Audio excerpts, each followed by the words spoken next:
Welcome back, everybody, to another episode of Pigeon Podcast. I'm your host, Sai. I'm here with my co-host, Jam. Say hi, Jam. Yeah, okay.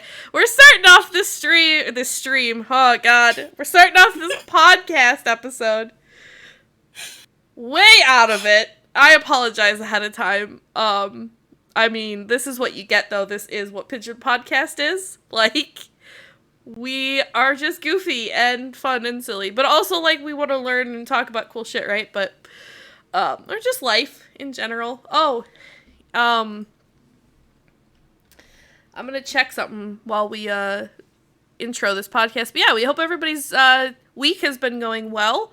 It is Friday, so we get to enjoy that. And Jam, don't correct me that we're recording on Thursday. Wait, is it Friday for you? It's still Thursday. Okay. So, yeah, we're back with, our third episode, which is cool that we are consistently actually putting out episodes. I'm quite proud of us. Today, we are going to talk about something that we are both fascinated by. The ocean. Also, this all kind of started, so I want to talk about the ocean because I have what is called thalassophobia. And thalassophobia is a fear, a phobia. It's an extreme fear of open, deep water, and the unknown of it. And so obviously the ocean is fucking terrifying to me. And I started playing on my other channel, or I started streaming a game called Subnautica, which is about being on an oceany alien planet. And I will just straight up tell you that if you're not afraid of the ocean, no problem. No problem. If you have if you have thalassophobia, that game is a horror game.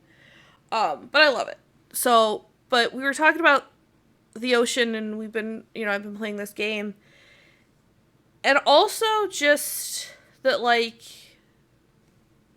the ocean is soup. Like, it's, what did you call it, Jam? Sea soup? Yeah, sea soup. I love that. Sea soup. I see soup and I eat it. Sorry, that was a dad joke. I'll see myself out. Excuse me, well, okay, guys, that was a great podcast. We'll, see you next time. But no, like, literally the ocean is soup, right? Because, like, what makes soup? Broth, the water, the bits in it. That's it. And again, we were talking about this just before we started recording. There are countries that have cold soups. So it doesn't matter if it's the Arctic Ocean or a colder ocean because there's cold soup. So you cannot convince me otherwise that the ocean is not inherently soup. But you also can't convince me otherwise that humans are just like sausage rolls. So, anywho, I'm getting vastly off topic, which I do. But the ocean, I don't know, man, the ocean's crazy. Like, if you think about how much we've explored space versus how much we've explored the ocean, it's nuts. Like, we have explored space so much more than we have our own oceans on our own planet. Like, we have probably explored more of Mars than we have our own oceans. We actually, where is it? So, more than 80% of our oceans have not been explored or mapped. Like 80%, more than 80%. I feel like when scientists say more than 80%, they're talking like 80.1%. Like something stupid. I don't know why, but I feel like scientists are like, yeah, we're more than 80% sure, but they're just like, oh yeah, we're like 80.1% sure, or we're 81% sure. I don't know why we always have to say more than 80%, or like we have to say more than whatever number. Like, why can't we just be like, yeah, we're 82%. Like, we haven't explored 82% of our oceans. Like, because they'll be like, oh, we've explored 35% of the ocean. Okay, then what is that? Like, what do you mean? Like, I don't know. I'm getting wild. Tamarind me in, for the love of God. You're asking the wrong person to do this. We have just been over this. Look, I need help, okay? I want to do this episode because, like, okay, so Jam, you always have, like, cool facts, right? Especially animal facts. Yeah. And again, I am the late nights TikTok scroller. So, I found a video on TikTok that was an animal fact. Ooh, I got an animal fact. I'm coming for you. But like, I was blown away by this fact because it's not like, so I want to talk a lot about like the creatures that have been or are currently in our oceans and the possibilities of what creatures could still be in our oceans that we think don't exist anymore. But I found out that the sperm whale is the loudest creature on the planet. Like, by scientific standards, the sperm whale, their calls are so loud. They make this clicking sound, and their calls are so loud that you can hear them, like, hundreds of miles away. And if you are too close to them when they make this noise, that will literally rupture your insides because it will rattle you to the core, like vibrate your being so much that it will literally burst like your organs or like break bone. Like, it's crazy. The fuck? Yeah. I was like, what the fuck? There's no fucking way. But like, here, hold on. I'm going to play the audio, right? This might be a bad idea, but like, fuck it. Okay, so the video says, I'm 10 miles offshore where the water is 10,000 feet deep, which I have an issue with immediately. And it says I'm listening to sperm whale clicks, right? So, do you hear it? Yeah. Here's a terrifying fact. That sperm whale could be anywhere up to 500 miles away, and you would still be able to hear it, because they are the single loudest animal on the planet. They can kill you with those clicking sounds, because they are so unbelievably loud that the vibration will just shatter your organs. If you are close to the whale when it's making those noises, it will shake your insides apart with that sound. That is a death sentence and a beautiful and intricate communication system that we are still just beginning to understand. What an amazingly terrifying animal. Thank you to Renegade Science Teacher on TikTok, by the way, for that amazing description. But like, that whale, that clicking sound she was hearing, or the person in the video, I don't know if it was a he or she, the person that was hearing that clicking, that fucking whale could have been 500 miles away. Like, what the fuck? I mean, look, people are worried about sharks and jellyfish. You gotta worry about fucking sperm whales talking at you. Like, I'm sorry, but like, my reasonings for never going, like, into the ocean are just exponentially growing. Like, I want to see the ocean before I die. Like, being at the ocean is on my bucket list. I love listening to the sounds of the ocean. Like, the waves lapping on the shore. It's super calming. But the idea that if I were to go into this water, like, suited up, scuba gear, or deep sea diving gear, like oxygen tank. I was all kitted out, right? The idea of getting into this water and knowing that, and shark attacks are so much farther and few between than people think. People do not die from shark attacks nearly as much as they die from other things. But like, you have that initial, like, I could get eaten by a shark. I could be killed by a jellyfish. There's so many species of jellyfish, and a lot of them are fucking deadly. If I'm stupid enough to be in Australian waters, I could be killed by a teeny tiny little blue ring octopus. Only if you make it angry. Trust me, I'm sure somehow my existence would it would look at me and be like, oh, that one's got thalassophobia, let's go fuck her up. But like, It's just all blue-winged octopus are just out to get you. yeah, they know. It's like they talk in circles, man. Someday we're gonna get that fucking chicken. They put a hit out on you whenever Yeah. you fish Australian waters, they all just converge on your location. Yeah, they're like, all right, guys, we got confirmation she's gonna be at the shores of the ocean in North Carolina on this specific day. Everybody, get your butts moving. We're going to North Carolina waters. We're getting out of Australia waters. Like, they know, dude. They know. It's just like seagulls. I'm telling you, like, the seagulls had hits out on me. They would be like, there she is, dive bomb.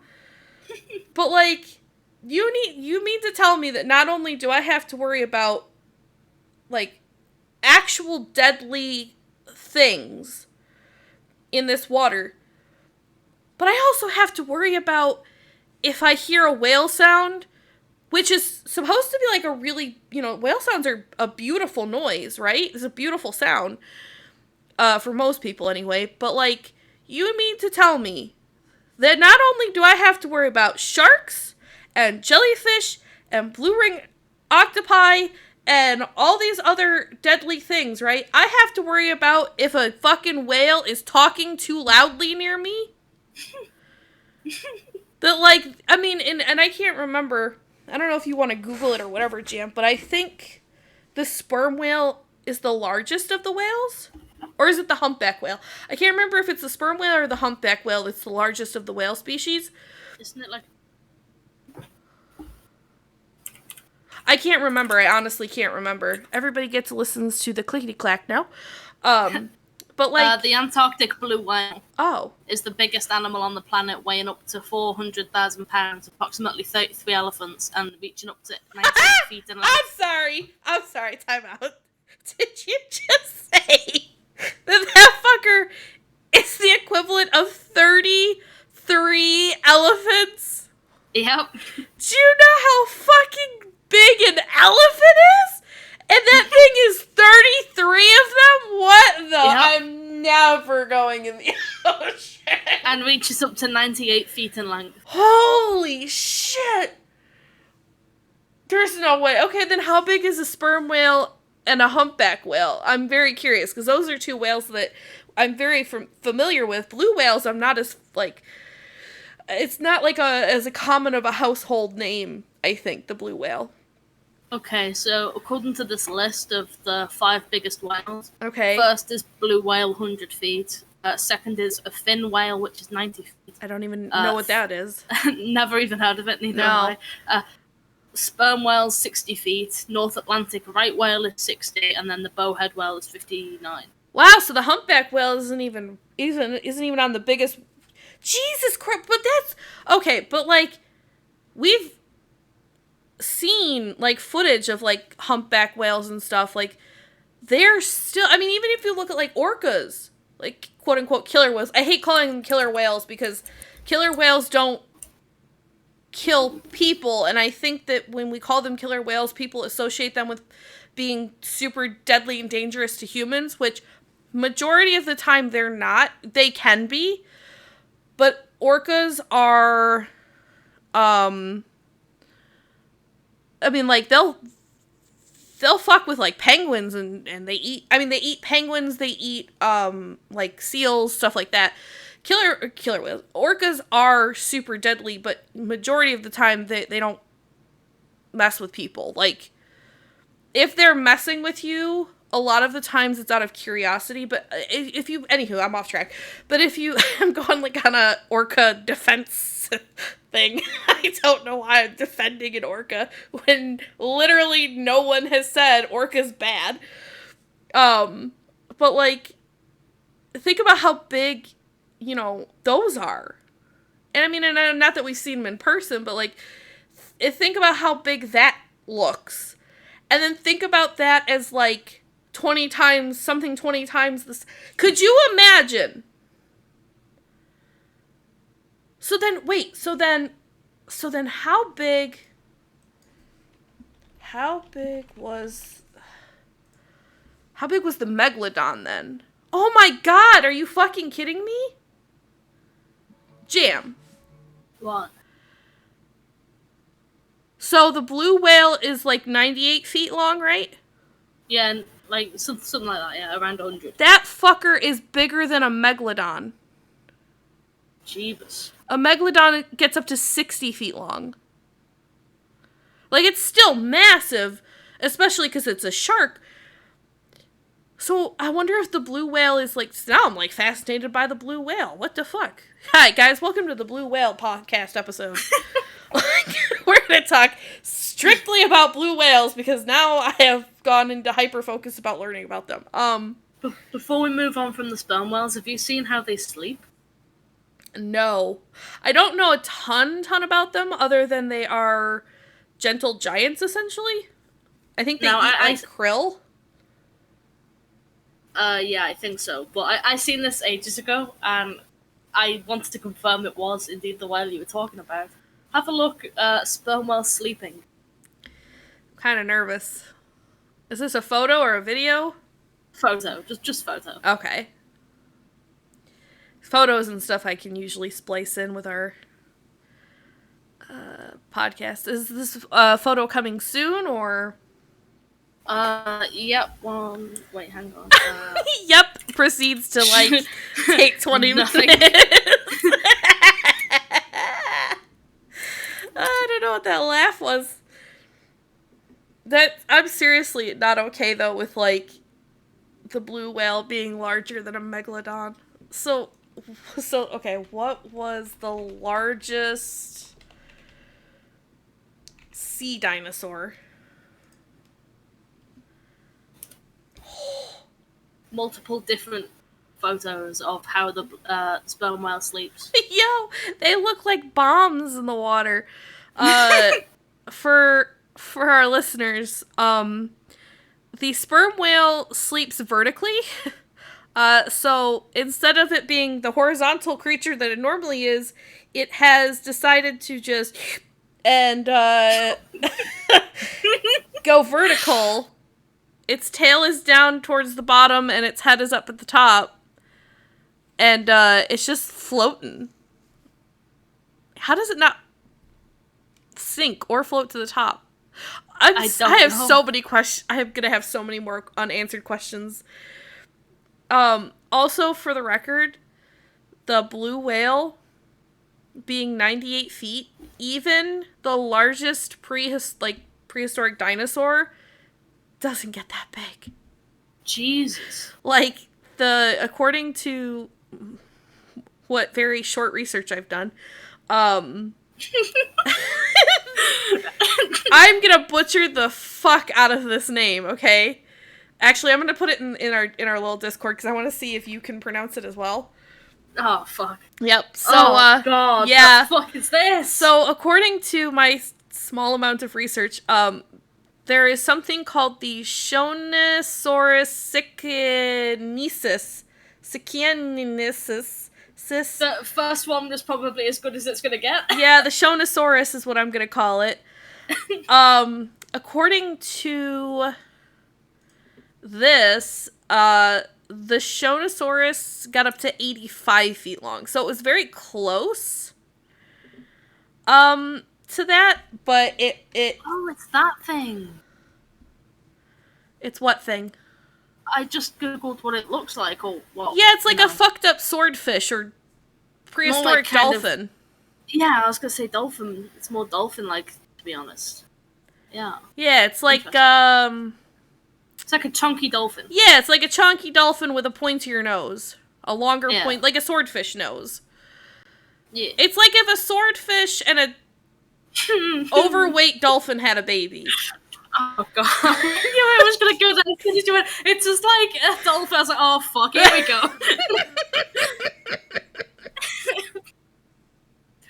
But yeah. Continue. I don't even know where I'm going anymore. Neither do I. But yeah, just, I don't know, man, the blue whales now,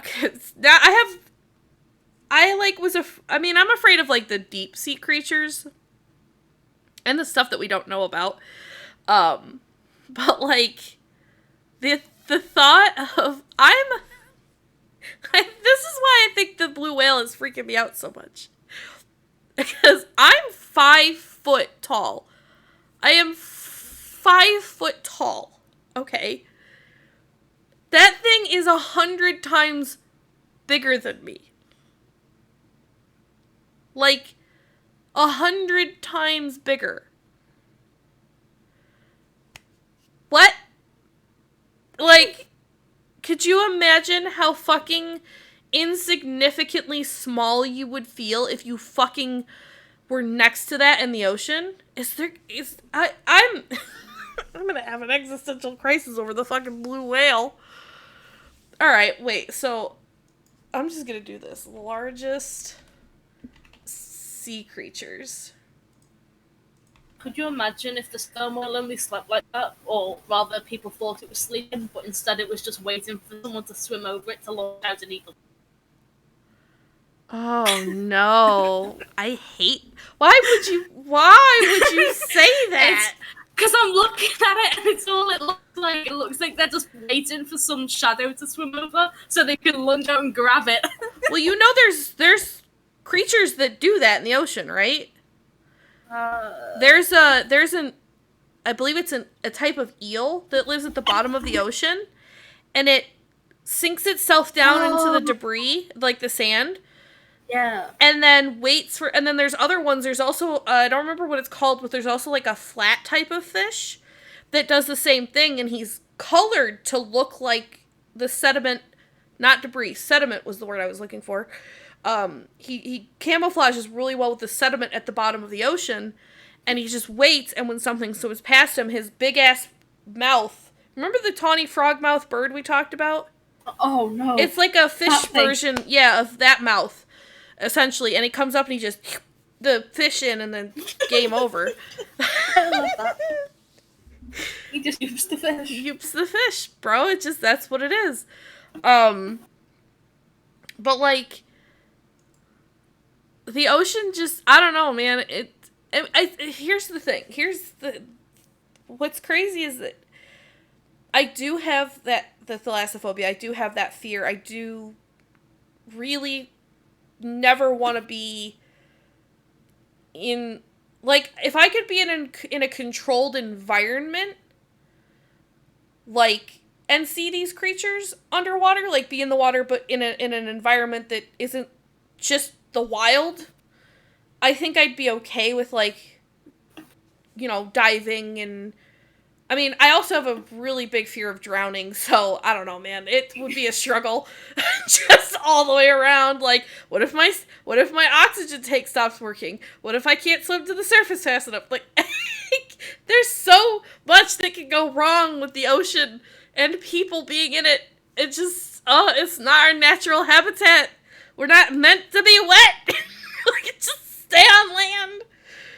Oh, not that the land's any fucking safer, but that's a whole other episode. Like, God. But, like, could you just, I mean, when we swim, like, let's say you're just, like, visiting, when you swim in the ocean, you're in water that is shallow enough that you're not going to come across things that are, like, that you don't necessarily not know about. Like, dolphins, sharks, jellyfish, turtles, other fish in, a generalization of fish. But like, you know what you're getting, you know what I mean, kind of thing. But when you start getting to what were the levels? There's levels of the ocean, guys. I just learned this today. Jam, are you? I don't know them all. I think there's like the twilight, the midnight. There's other ones higher up. The other. They're all separated into groups of how much light they get. Yeah, from what I understand, the midnight will be the bottom. I think. I'm looking at a graphic now. From what I understand, there's 3 levels. You had 2 of them. The top one is the sunlight level, which I guess makes sense because it's the one that gets the sunlight. Is that just the name? Yeah, it's apparently just the sunlight level. I was overthinking that so much. I was like, what will they call it? Apparently that. It's apparently called the sunlight level, and then the twilight level, and then the midnight level, which is like just pitch black. Midnight is like complete darkness. Yeah. See, again, if I was in a controlled environment in the sunlight level, I think I'd be okay mostly. A controlled area. By that she means a paddling pool in her garden. Yeah! Can you put the sharks and the whales in this kiddie pool, please? And then I'll be okay. Because, like, my feet will be... No, but, like, you can't even dip your feet in the water without fear of something getting you. She makes it sound like everything in the ocean is there to get her. Like her specifically, she goes to a crowded beach and everything targets her. I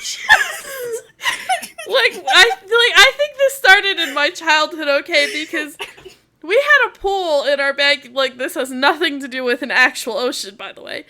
But, like, I think my fear of water, like, deeper water started when I was younger because we had a pool in our backyard and it was a 5-foot deep pool. And, of course, I was shorter than I am now as a child, but, like, we used to... So, when we first got the pool and everything, it didn't have, like, lights inside of it. It was just a pool. But, like, we were fish. We swam all the fucking time. We never wanted to get out of the pool. We fucking loved it. In the summertime, all we did was hang out in the backyard, play pretend, and swim. Like, that was our gig, right? Well, we would swim at night, and we had, of course, like, pool noodles and floaties and different things that we could, we had these, like, we fucking loved them. My mom hated that we used them the way we did, because they were, like, hers, but there were these foam mats, and they were fairly thick, and they floated on the water, and, we loved them, but we would use those as, like, our boats, essentially, and at night, when we were swimming... I can't tell you, like, and I've always had an active imagination. I know you can't relate, Jam, but, like, I've always had an active imagination. And so, when we would swim at night, it would, like, that water was pitch dark. Like, you could not see the bottom. I don't care if you could physically touch the bottom with your feet.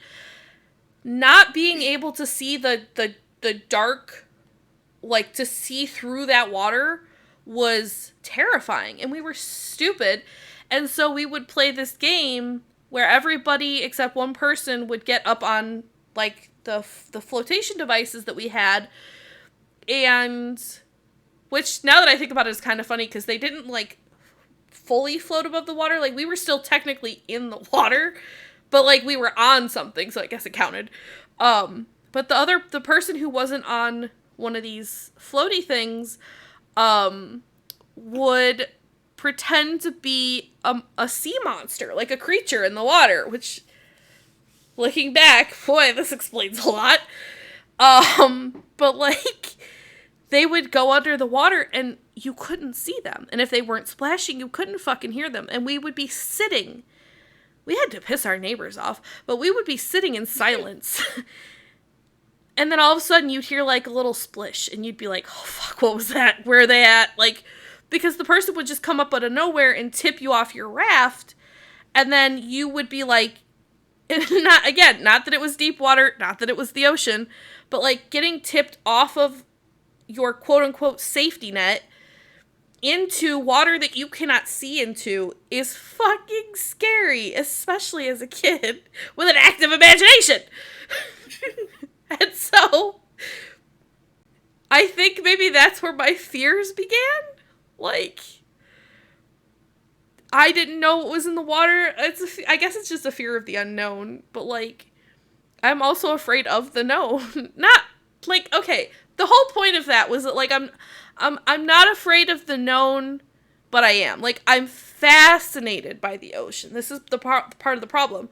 I love the ocean. I love it. I think it is one of the coolest, most fascinating, most just dope-ass motherfucking things that we have on this planet. I hate that we're killing it, and I hate that we're killing the whole planet. Like, that's a whole rant I could go into. But, damn, keep me on topic. But, like... If only it were possible. What do you mean? How fucking dare! Like you. Oh my god! Yeah, like you too! Hi, welcome to Pigeon Podcast, where Jam roasts me. Dude, no such thing. And glitches out. No! Oh god. Anywho, what was I even talking about? Good question. Oh my god. Do the podcast high, they said. It'll be fun, they said. Guys, I can't keep a track of a thought on a good day, let alone a high day.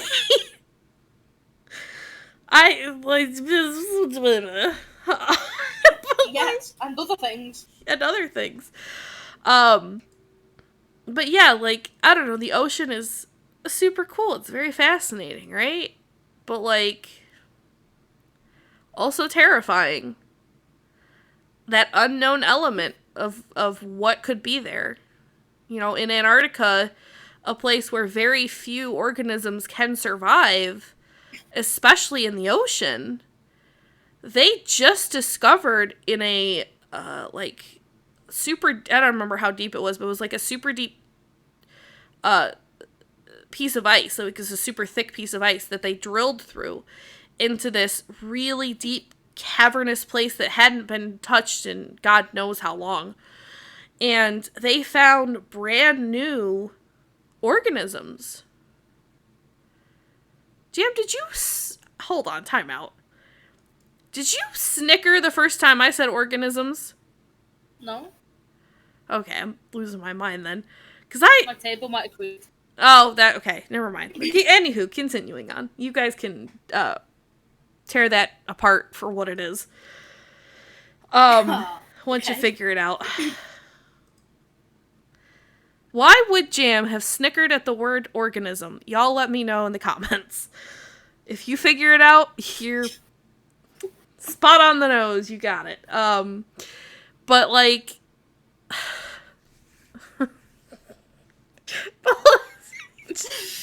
Oh, God. But, like, there's so much in the ocean we don't know. Like, there's this account I follow on TikTok. One, because I think this kid is hilarious.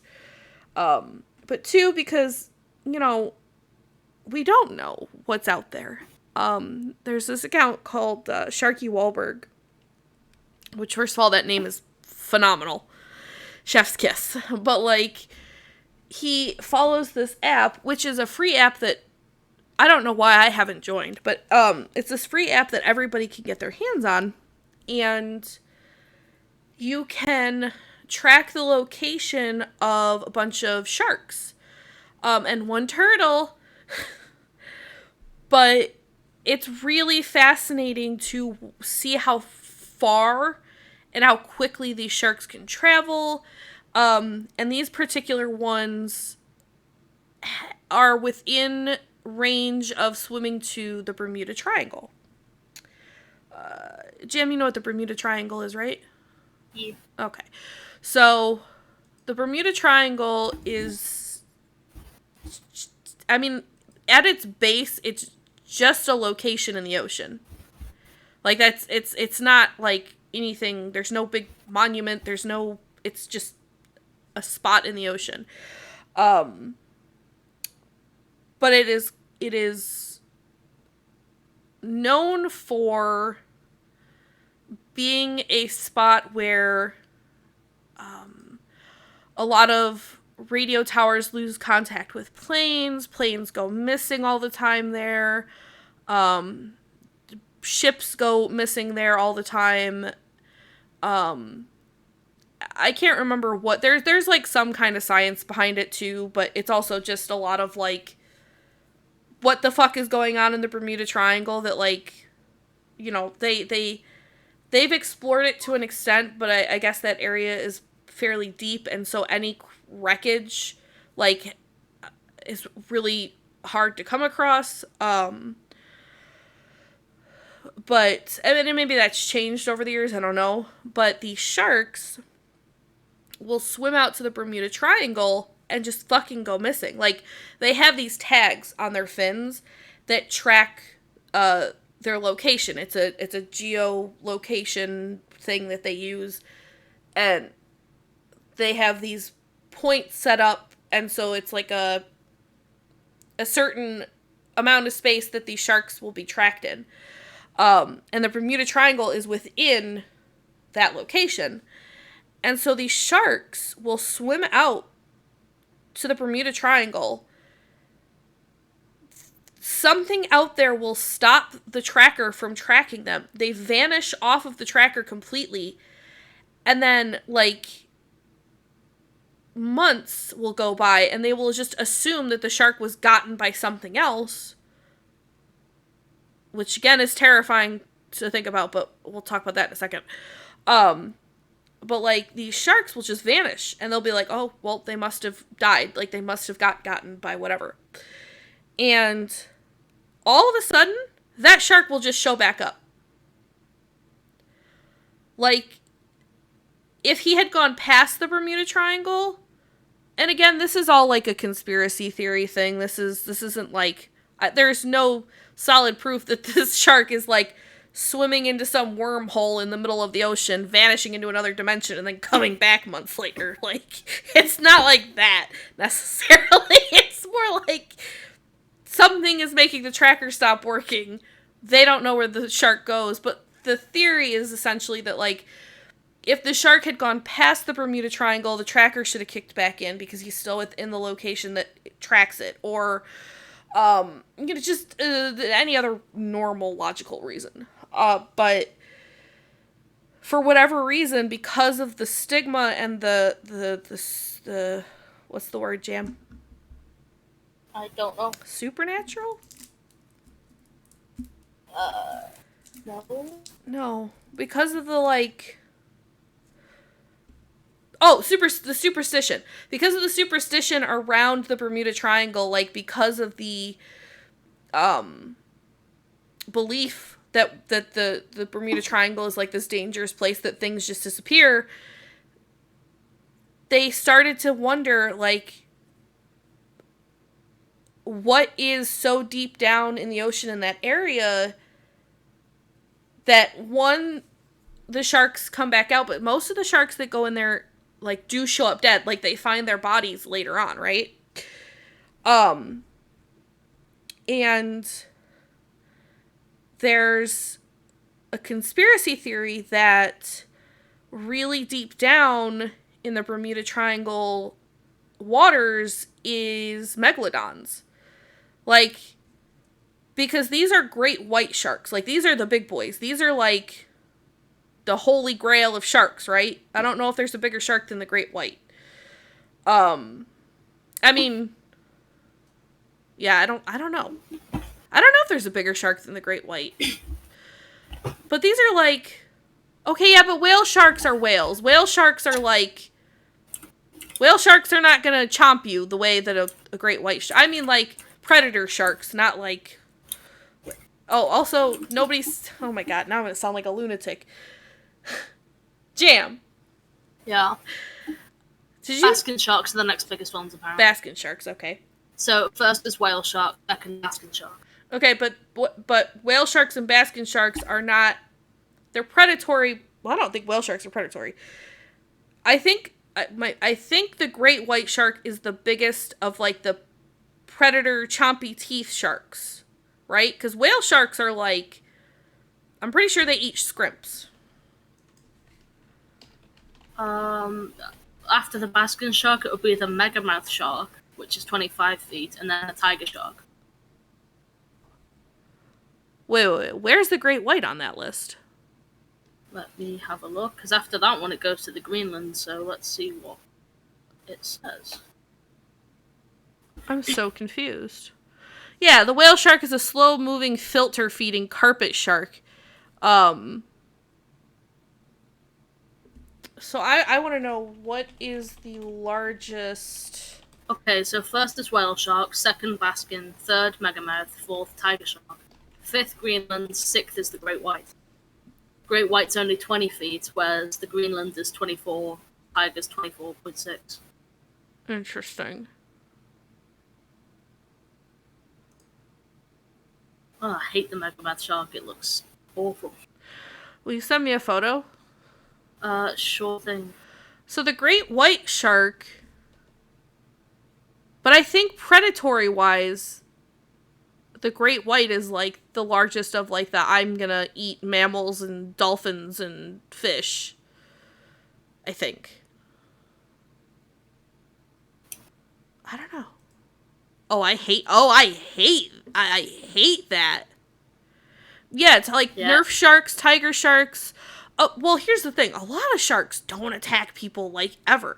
The only time a shark, even a great white, is going to attack you is if it feels threatened or if it's in a starvation situation and it smells blood. Like, but majority of the time, a shark is not going to attack a human. Like, I'm sorry, but if you get into something's home, like a predator's home, and then you get mad because a shark, like, you chose actively to go into that being's home. If you get got or you get hurt, that's a risk you have to be willing to take when you go swimming in an ocean. Like, the shark is not attacking you for funsies. The shark is attacking you because, one, it feels threatened by you being in its territory, and two, if it's really hungry, I'm sorry, but just because we're sentient, smart beings, not that sharks aren't smart, but, like, just because we're as evolved as we are, that's a better way to put it. Just because we're as evolved as we are, does not mean that everything else is. So that shark is not going to look at you and be like, oh, human, I shouldn't attack that. No, that shark is going to be like, ooh, food, let me get that. Like, that's not, there's such a bad stigma around sharks, which is funny that, again, this is, the whole point of this is so bizarre to me. Okay, well, we're gonna pause for a second here in a second. I don't know what I was going on about because I was staring at Discord, when this happened, when I was talking, and your profile picture transformed into, a little girl in a blue hood praying. What? And then hold up.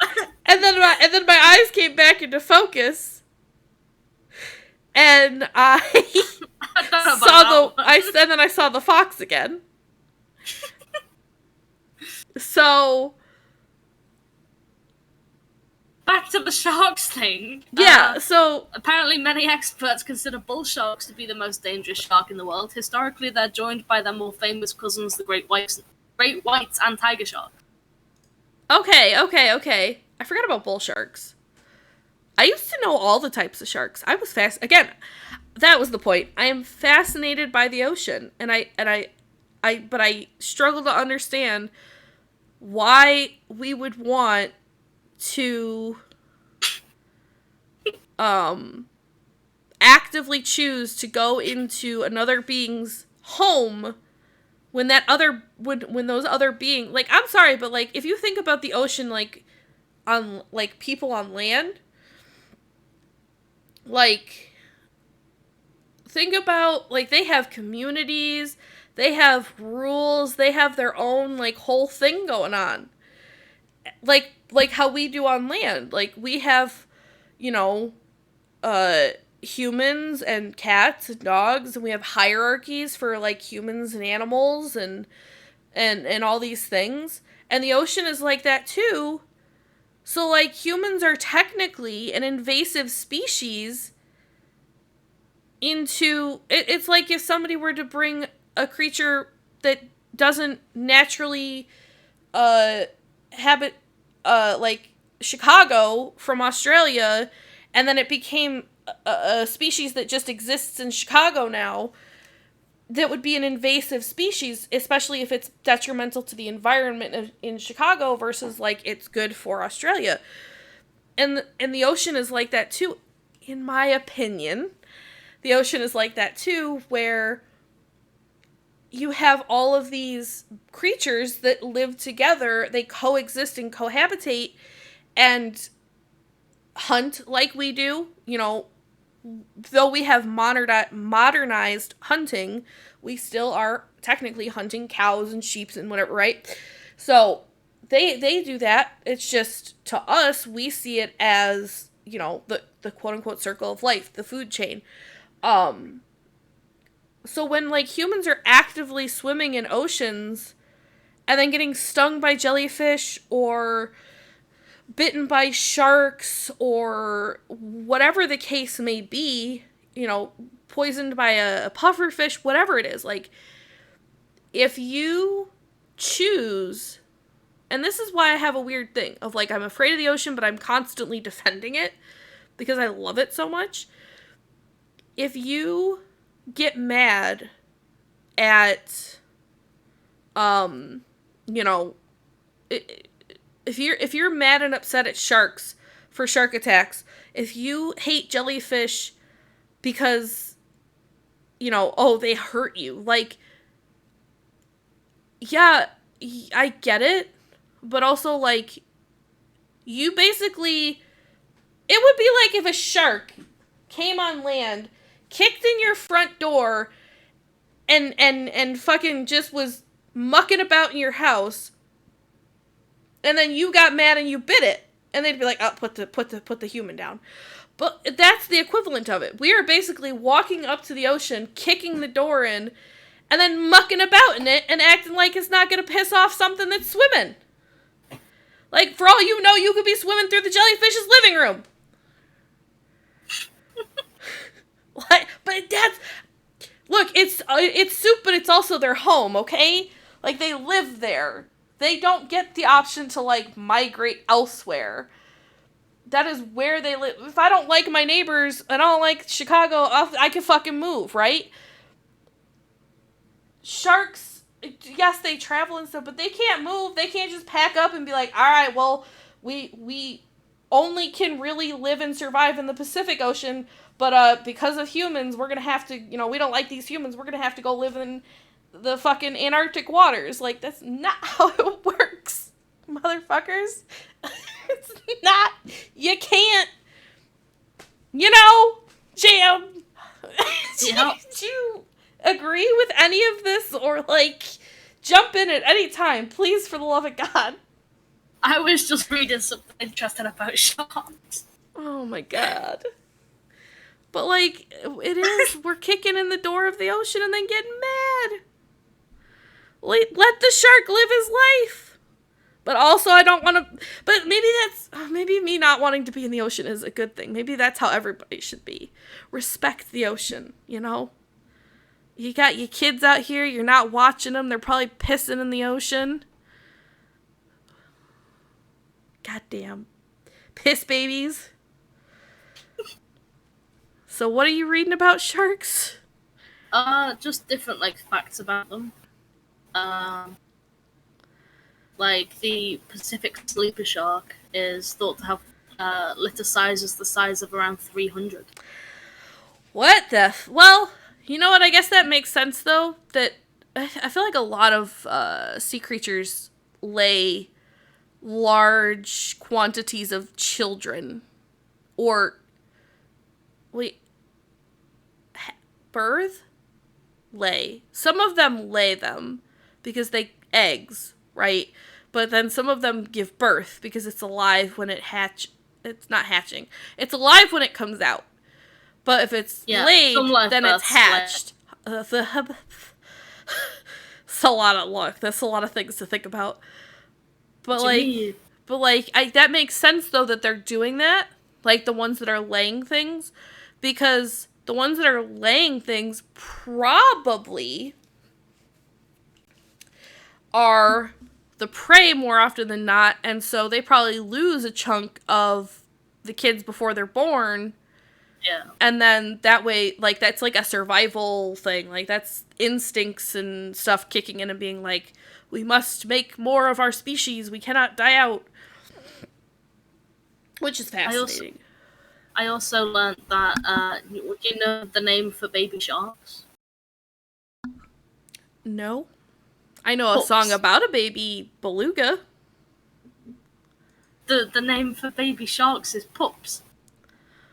Oh, wait, I did know that. Didn't I? But isn't that what we call, like, puppies? Yeah. How many animals... No, that's a whole nother topic. How many animals call our babies... Oh, God. The animals aren't calling them anything. The animals are just going, I gave birth to this, must make it survive. Humans are the ones being like, oh, it's a litter, or it's... it's a pup, it's a cub, because apparently calling it a baby is weird. Like, just every species has to have a name for its own children. Like, why? Couldn't we all just be like, yeah, it's a baby, whatever? Yeah. I feel like I'm getting into a weird rant. Anywho, so the ocean is really interesting. I mean, I'm still talking about the ocean. So how big was the biggest shark? Biggest shark. We're going for the basking shark? Yeah, or yeah. the tiger shark? Go for the basking. Basking shark's 49.8. Wow. You know there's a jellyfish that's bigger than sharks? Yeah, and it's terrifying. I hate it. It's also really gross looking. It is. That's why I hate it. It's like moldy pasta. It is. It looks like moldy pasta. Like, it's called the lion's mane jellyfish, right? Yeah. And, so the blue whale is, again, coming back up, is the overall largest creature in the sea, but the lion's mane jellyfish is at the top of the list for being the longest, at 120 feet long. Let me repeat that. 120 feet long. The blue whale is 98. Jesus. This gelatinous, moldy pasta-looking motherfucker Moldy pasta. is 120 feet in length. What? And... oh, I don't like the word they've used here. These... ew, I hate it. These languid beauties. First of all, this is not beautiful. Look, I bid you all to please look up the lion's mane jellyfish. It is literally disgusting. But yeah, they have tentacles that reach 120 feet in length. Scientists aren't even sure why this jellyfish is so big. Like, they can't really figure out why any jellyfish would need to really be this size unless it at one point had been more of a predatory creature. Oh, wait. I've just seen the one you're on about. Some of them are okay looking. It's just some are just ick. No, they're all pretty ick I mean, that's my opinion, though. If you think some of them are okay... I'm assuming you're looking at ones that are like this, though, right? It's like a membrane on the top, and then just like somebody shat out some like it's nasty pasta. Like that? No, that's not even the one I'm looking. This is I mean, that's disgusting. That's horrendous on every level. Yeah, you're looking at one like that, but then the one which I found, which looks quite cool, is this one. But like, I guess that I mean, See, that's still disgusting. It's still cool. It's, you know? yeah, I don't know about cool. It's a creature, that's for sure. It exists.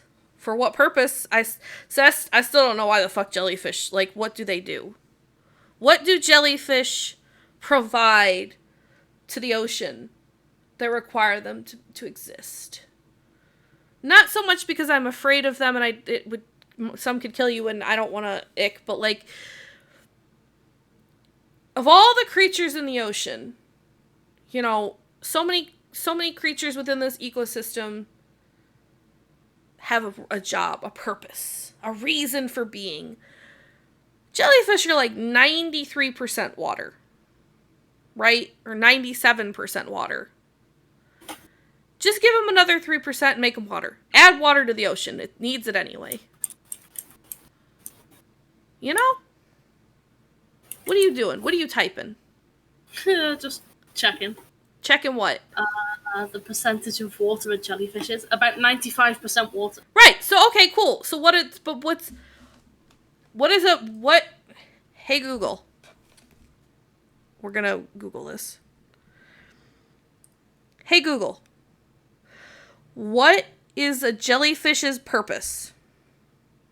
According to National Oceanic and Atmospheric Administration, for scientists, however, jellyfish are fascinating research subjects. They play important roles in the marine ecosystem and are a key source of food for some fish and sea turtles.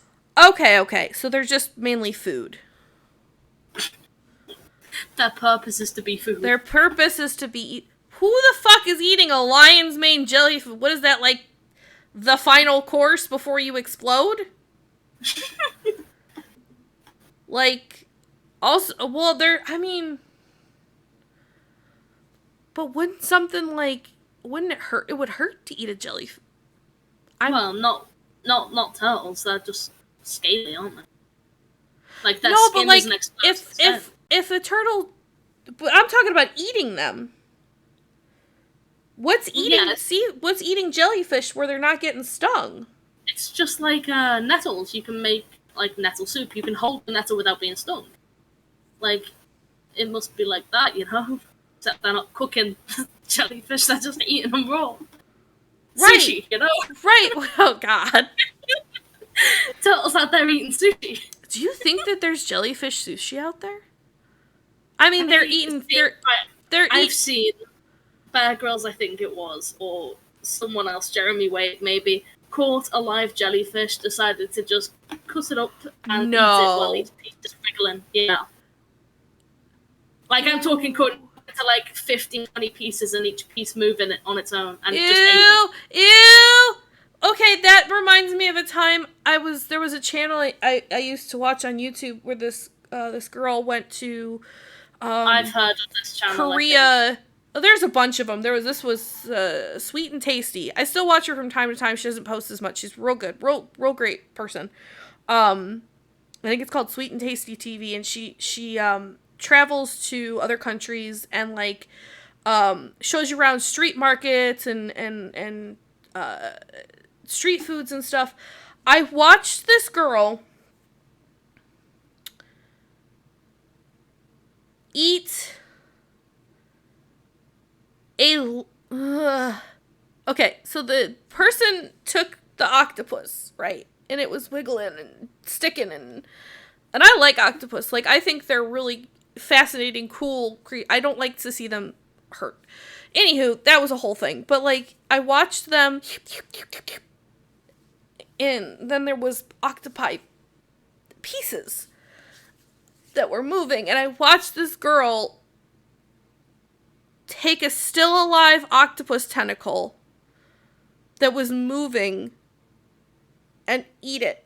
And it stuck to the side of her face for a second. And, like, I understand there's nothing against your culture. I understand that that is a thing. And I am okay with that. I struggle to eat, like, beef and chicken sometimes because it's an animal. So, like, I was vegan for, like, 2.5 years at one point. I get it. Like, a part of it for me is that I just don't the idea of eating anything living. Like, I struggle with dead things. Living things just... But, like, why would you... I mean, the Bear Grylls thing, he's in the... But you could catch literally anything else, dude. Like, why... Yeah, that wasn't the channel I thought you were on about. The one I was on about was this woman who bases her channel, or based, I don't know whether she still does it anymore, but a lot of people were talking about it a while ago. She basically based her channel around, like, entertainment while she does, like, eating different foods and stuff on her like videos. And like the whole mukbang thing? yeah. Or Only mukbang, however it's pronounced. she would base the content more towards, like, children making it, like, haha, funny, I'm doing this, look at me eat this. And she'd get live animals and do all these silly things with them. Yeah, do all these silly things with them for child's entertainment. And actually be eating live animals, like, I'm full on, like, live octopus, like, biting off the legs whilst she's holding the fucking thing. No! Oh my Yeah. god! No! My soul just left my body and came back. What? Yeah. Please tell me she wasn't doing this with, like... It was more seafood, right? Yeah, just seafood. Okay, I was like, oh my god, is this woman, like, could you imagine? I'm gonna cry. She just is like, oh guys, look, kid's a chicken, isn't he cute? Buck, buck, buck. And then just, like, starts plucking his feathers while he's... But not that... Ah! It's that much better. No, it doesn't at all. It's still a creature and it feels and Yeah. it has pain, and, like, I hate that. If I ever saw that woman, I'd go to jail for punching her in the face. How dare you? But yeah, I think when a lot of other YouTubers started talking about her and stuff, that, like, She fell off. I think Do you remember what yeah. the name of the chant? You should I should look for it. You should look for it.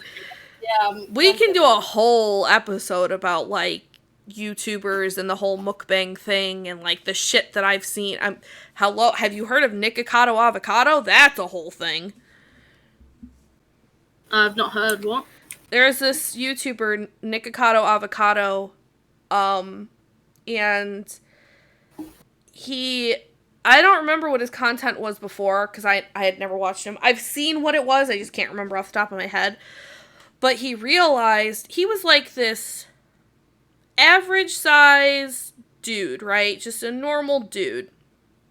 And he realized that people who do, like, you know, eating videos with large amounts of food was, like, the thing. Like, it was on an uptick. Everybody was watching it. The whole mukbang, the whole... or mukbang, I don't know how it's pronounced, but it drives... words that I don't know how to pronounce clearly drive me fucking crazy. It's like... no, I'm not even gonna say it. It's not even going there. All I will say is that the word starts with a J, and there's 3 ways to say it, and all of them are wrong.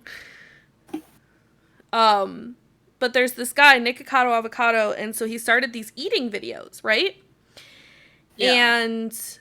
he, over a very short amount of time, like, just got so much heavier, and there is nothing wrong with being heavy, but what he was doing was just eating insane quantities of food at a time. He wasn't being healthy about what he was doing. He's still not, from what I understand, but he just had this insane transformation as a person. And, of course, like, when you do something so extreme like that, it messes with your mental health and all these other things. And again, I have only ever seen his content through other people seeing his content. I have lived vicariously through other YouTubers who have watched his stuff, right? But it's, to me... it's hard to watch because it's like, I mean, the dude is just covered in food. He's not being healthy, and it's scary. And stuff like that, I think, shouldn't be allowed. Like, eating live animals on any platform, like, it should not be easily accessible to anyone. It should be an age restricted thing. If you want to keep the sanity of young children, I don't know, maybe being exposed, again, that could be a whole episode, maybe being exposed to that stuff early on is good for you. Maybe it's not. I'm not a fucking psychologist. I almost was. But it just seems wrong to, like, look at this really pretty, I don't know, can you eat sea stars? Starfish? Sea stars? Land before time of Starfish. Yeah, I think. Like, Patrick, why did I think do people... Actually, I don't know, because aren't they... I mean, I've seen when people pick them up, they're not, like, squishy, they're, like, hard shell. They're hard, so. yeah, but I think, well, it's like, people eat sea urchins, which is like a hard, spiky, they eat, like, the brain, it's disgusting. Yeah, they break all the spikes off and crack it open. Yeah, right? They crack it open and they take the brain out, and it's this real yellow thing, and it's huge. It's huge in the sushi world. I say huge. It's big in the sushi world, but I will say that there's a lot of people, even the people who grew up, like, in the culture of we eat sushi all the time, raw fish is fine, even those people, there is a large quantity who think that sea urchin is icky. But we'll turn around and eat, like, you know, takoyaki or any of the other one, eel. Like, takoyaki, by the way, I think is octopus. Yeah. Oh. But,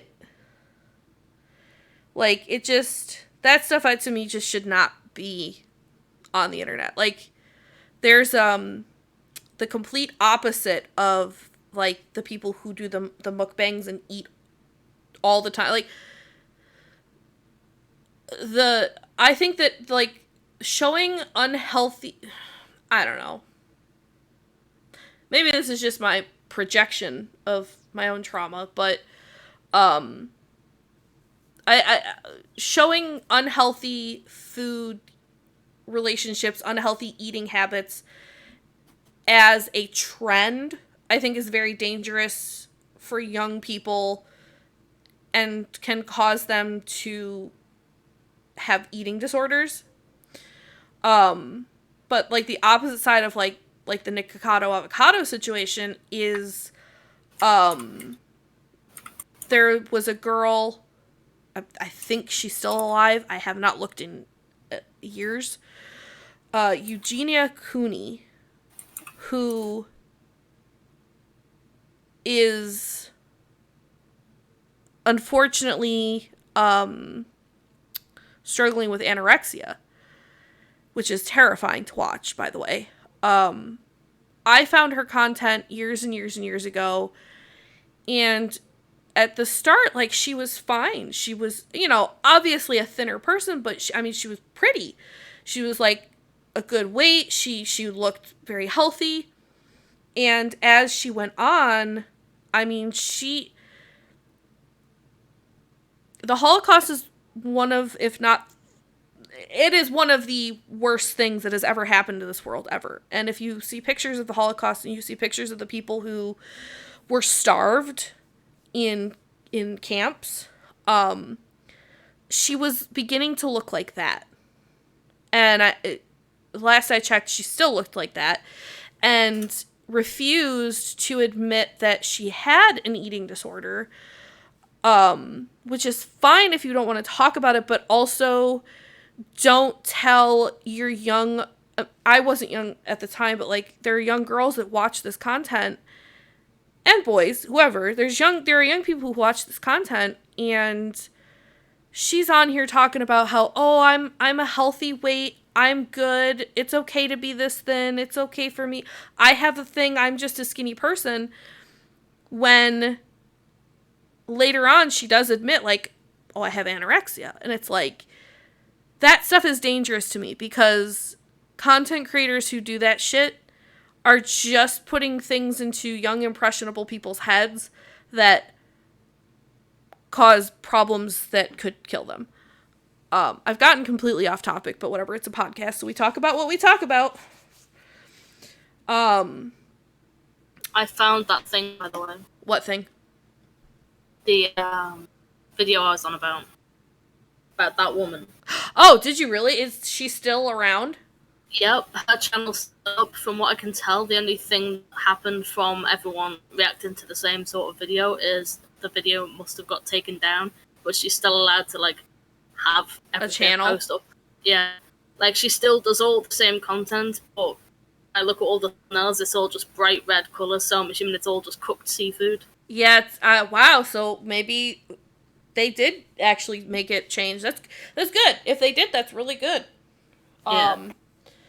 I know for the longest time, people, it's like that Eugenia Cooney with the anorexia thing, like, for the longest time, people were just, one, they were concerned about the girl, like, you need help, we are not going to sit here and watch you die on YouTube uploads, like, over the next year. So people were up in arms about that, but they were also, again, like me, up in arms about you should not be telling young, impressionable kids that it's okay to be so thin that you can see your fucking bones. Like, no. And so, I don't know if it ever changed, or I hope she got better, or I hope she's getting better, because I know that can be a lifelong battle. But, like, sometimes you need that. Sometimes you need a group of your peers to be like, this is not okay. We get, like, it's almost like it's nothing against the person, especially if it's something that they're dealing with personally, or if it's a cultural thing, or if it's whatever, you know what I mean? But there are some things that just should not be seen. I think that that stuff is good to talk about, good to see, good to whatever, right? But I also think that the flip side of that is that you can't use those things as trends. You know what I mean? You can't actively feed these kids this information or this content without warning, or without, you know, I saw a TikTok the other day where this lady was helping her kid with their homework.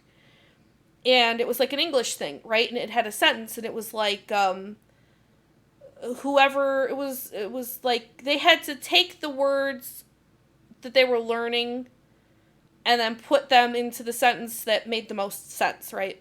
And so the sentence was something like, you know, so-and-so didn't eat as much that week, and so they were thin, and the word was thin. And so the mom was like, this is your homework? Like, you know, oh, this is what you're... And this kid, I didn't... Obviously, the kid wasn't in the video. But by the judgment of the voice, I want to say this kid was probably, like, 3rd or 4th grade. Which means nothing to Jam, I just realized. Yeah, I was like, so how old exactly? Like, so, kindergarten... what year would that be? 7, 8... Like, I would say the kid was somewhere between 8 and 10. Okay. And just based on the voice, I could be wrong. But, the kid was like, you know, yeah, like, this is my homework, you know, and, you know, the mom was like, okay, well, I know you understand what the word thin means, right? But I want you to know that this is the correct answer for this problem, but I want you to know that this is not true. And the kid was like, what do you mean it's not true? Like, and she was like, well, the kid was like, well, then what makes you thin? And the mom was like, not eating does not make, like, this is bad for you. This is not good for you. She was like, being thin is some of it is, you know, eating healthy and getting lots of exercise, but most of it is just genetics. And she's like, we'll talk about it more in a minute, but I just want you to understand that sometimes your homework will be, you know, you'll put the right answer, but sometimes your homework still won't be true. And that if you ever are questioning something, then I want you to come to me which to me, fucking phenomenal parenting, first of all. You know, congrats. That's fantastic, and more people should do that. But it just goes to show that, like, those things, those trends, those societal standards are even ingrained in things like our homework. Oh, the person didn't eat a lot that week, so they were thin. Like, yeah, they were thin, and that's not the sentence. The sentence they used was similar to that, but it was in a way that made it sound like being thin was the right thing, like being beautiful was being thin. And so the mom wanted the kid to know, like, first of all, doing that to get thin is bad. Second of all, being thin does not mean that you're, you know, perfect or whatever. And I just thought that was really cool. But, like, even in the education system, we have that weird, like, oh, it's okay to watch a lady eat animals alive. Like, it's okay to watch somebody who is clearly struggling with an eating disorder tell people that that's just who they are and that it's okay if you're that thin. And then again, later admit that she had a disorder and then also just not do anything to make the situation better and continue to make people think that it was okay. But it's just crazy that we went from talking about the ocean to talking about YouTubers and what they should be allowed to do. So, you know, hi, welcome to Pigeon Podcast, where things never go as planned, unless we're rating birds, because apparently we were real into that. I want to talk some more about... I want to talk more about the ocean.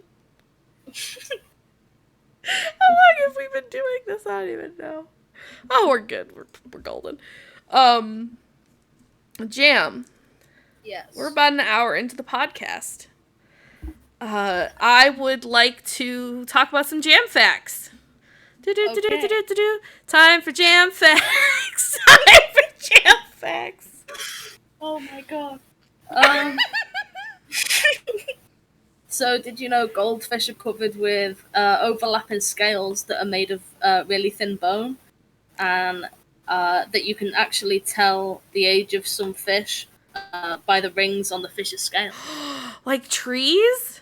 Yeah, that's exactly where my brain went to. That's so cool. That's all. First of all, goldfish, not an ocean creature, but that's fine. It's a fish. Deal with it. But, like, that's fascinating. And also, are all fish scales bone? That's interesting. This says specifically most bony fish, including the goldfish. So, hold on. Most bony fish. So, are there more gelatinous fish? I don't know. Like, do they have to have a specific amount of bones to be considered a bony fish? Like, you know how, well, I don't eat fish. I don't eat fish, but, like, you know how when people eat fish, well, not all fish. Like, not like fish that you get from, like, a fast food place, like, not a fillet of fish, but, like, a fish that, like, you put in the oven and you cooked it and it still had the bones, but then, like, never mind. I don't even know where I'm going anymore. I was waiting for you to get to the point, like, okay, what's you going on about? The point is that, like, sometimes when you eat fish, there's bones, like, lots and lots. Yeah. So, like, are there fish where you just, like, slice it and there's no bone? Like, is it like snails? Do eels have bones? I imagine they do. Because they're very structured, but they wiggle. But, like, snakes wiggle. I'm fairly certain they do. Snakes have bones. Does this then beg the thing of, like, vertebrate and invertebrate? Like, is that something we just use for land? I have so many fucking questions. Oh, wow. Okay. It says, the meat in eels has a distinctive and beautiful clean flavour, and eels make easy eating because they have just one bone running down the middle. So they're not finicky things on the preparation side. Most recipes call for the creature to be skinned. Okay, here's the thing. I love sushi, but I love like vegan sushi, cucumber, asparagus, avocado, or I'm a big fan of tamago, which is egg. It's like a sweet egg. It's real good. But I have had, like, I've tried some of the stuff with the like raw tuna. I can't. It's not necessarily a flavor thing. It's a texture thing. We will talk about that sometime. But I've tried some of them, and I was just like, I can't. Like, my body said nope. that shit, that raw tuna hit my throat, and I said, bleh. But I've had eel, and I will agree that, like, eel was good. It's not something I'd get all the time, because I'm just not I just don't like seafood.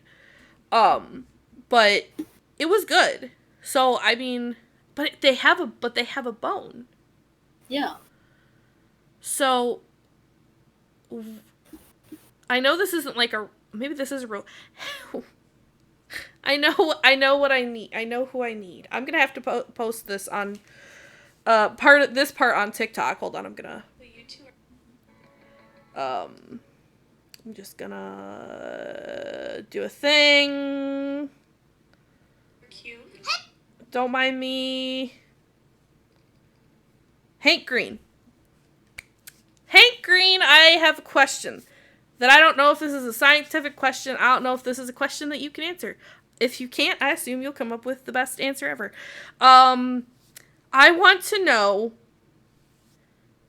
if there's bony fish, what would be a gelatinous fish? Like, are there fish, not like jellyfish, because I know jellyfish don't have bones, but, like, are there, like, fish, like salmon, cod, like, those kinds I know there's not those kinds of okay, this is getting too long. Hank Green, is there or is there not a totally gelatinous fish that you would look at and think had bones? That's my question to Hank Green on TikTok. And I will post this on TikTok later. Okay, cool. Thanks. Watch Pigeon Podcast. Bye. Anywho, Hank Green he's an amazing person. Fantastic writer. Fantastic writer, and also just, like, he's super smart, and he's got a great TikTok account. Anywho, what would be a gelatinous fish? What fish has no bones? Because I thought eels definitely wouldn't, just because, but then I thought about snakes. Snakes have bones.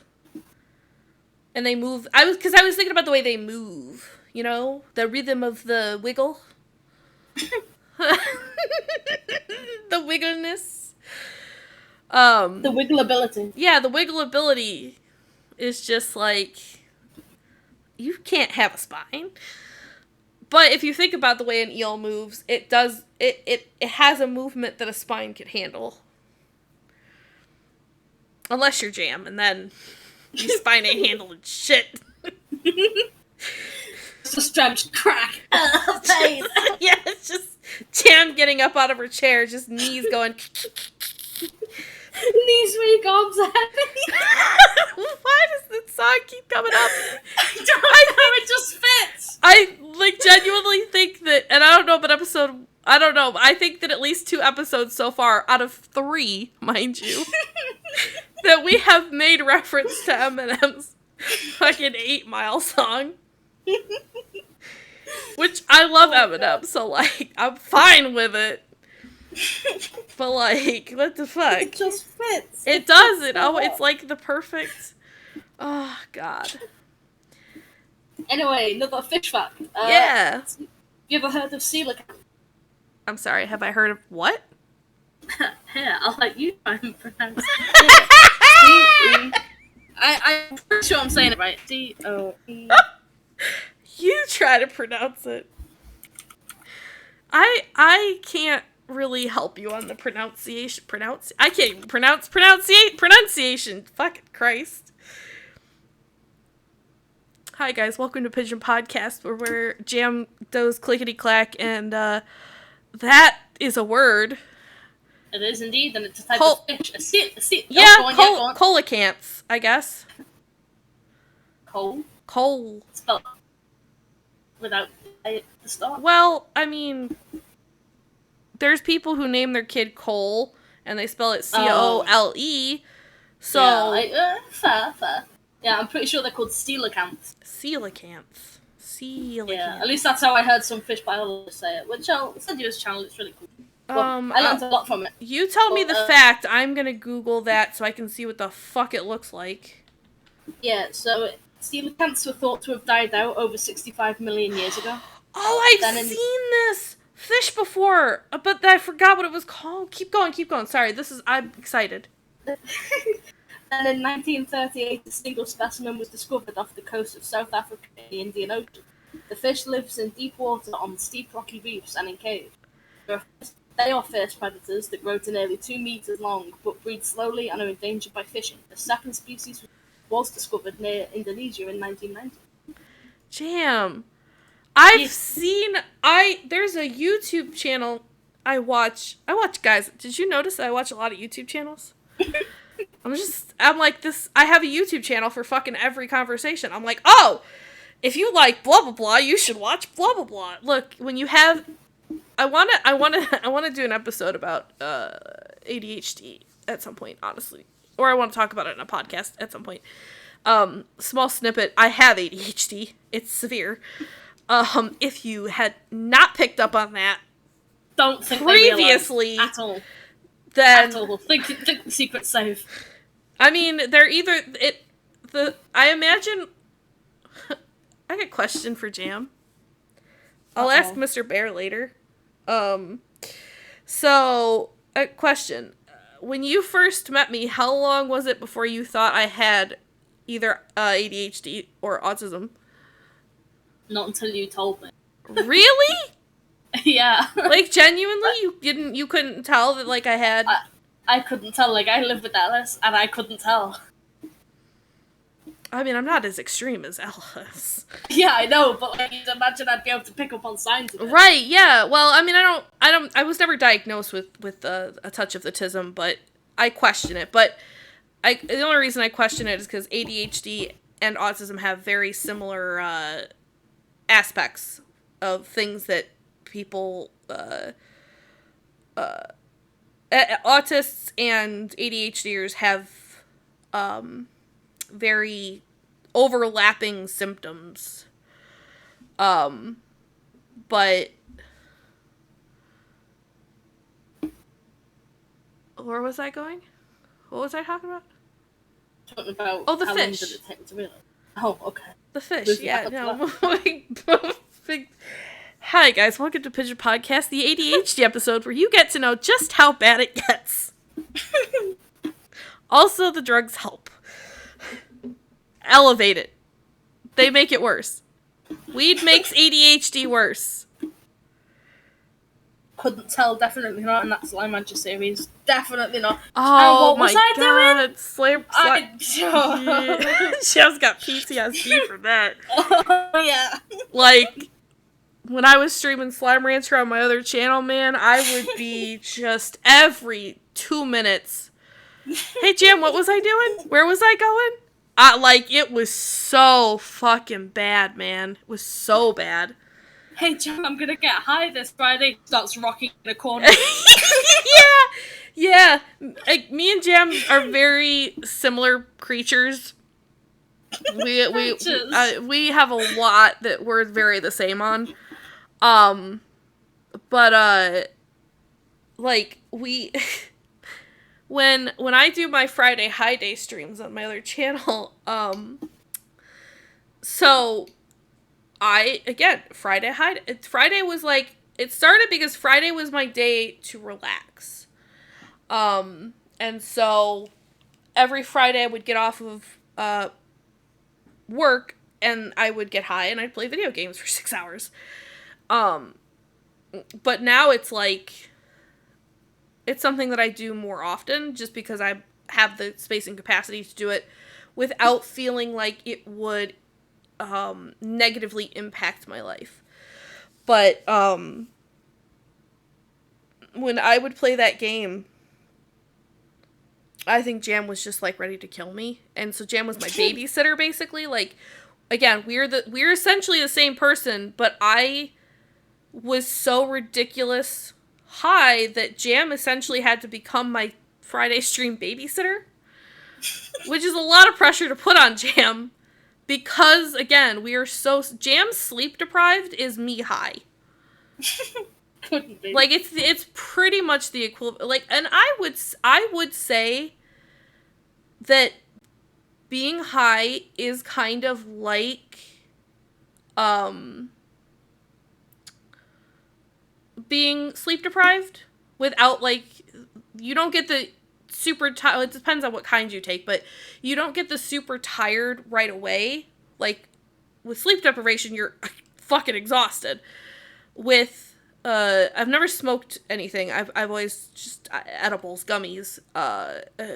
But like, it feels like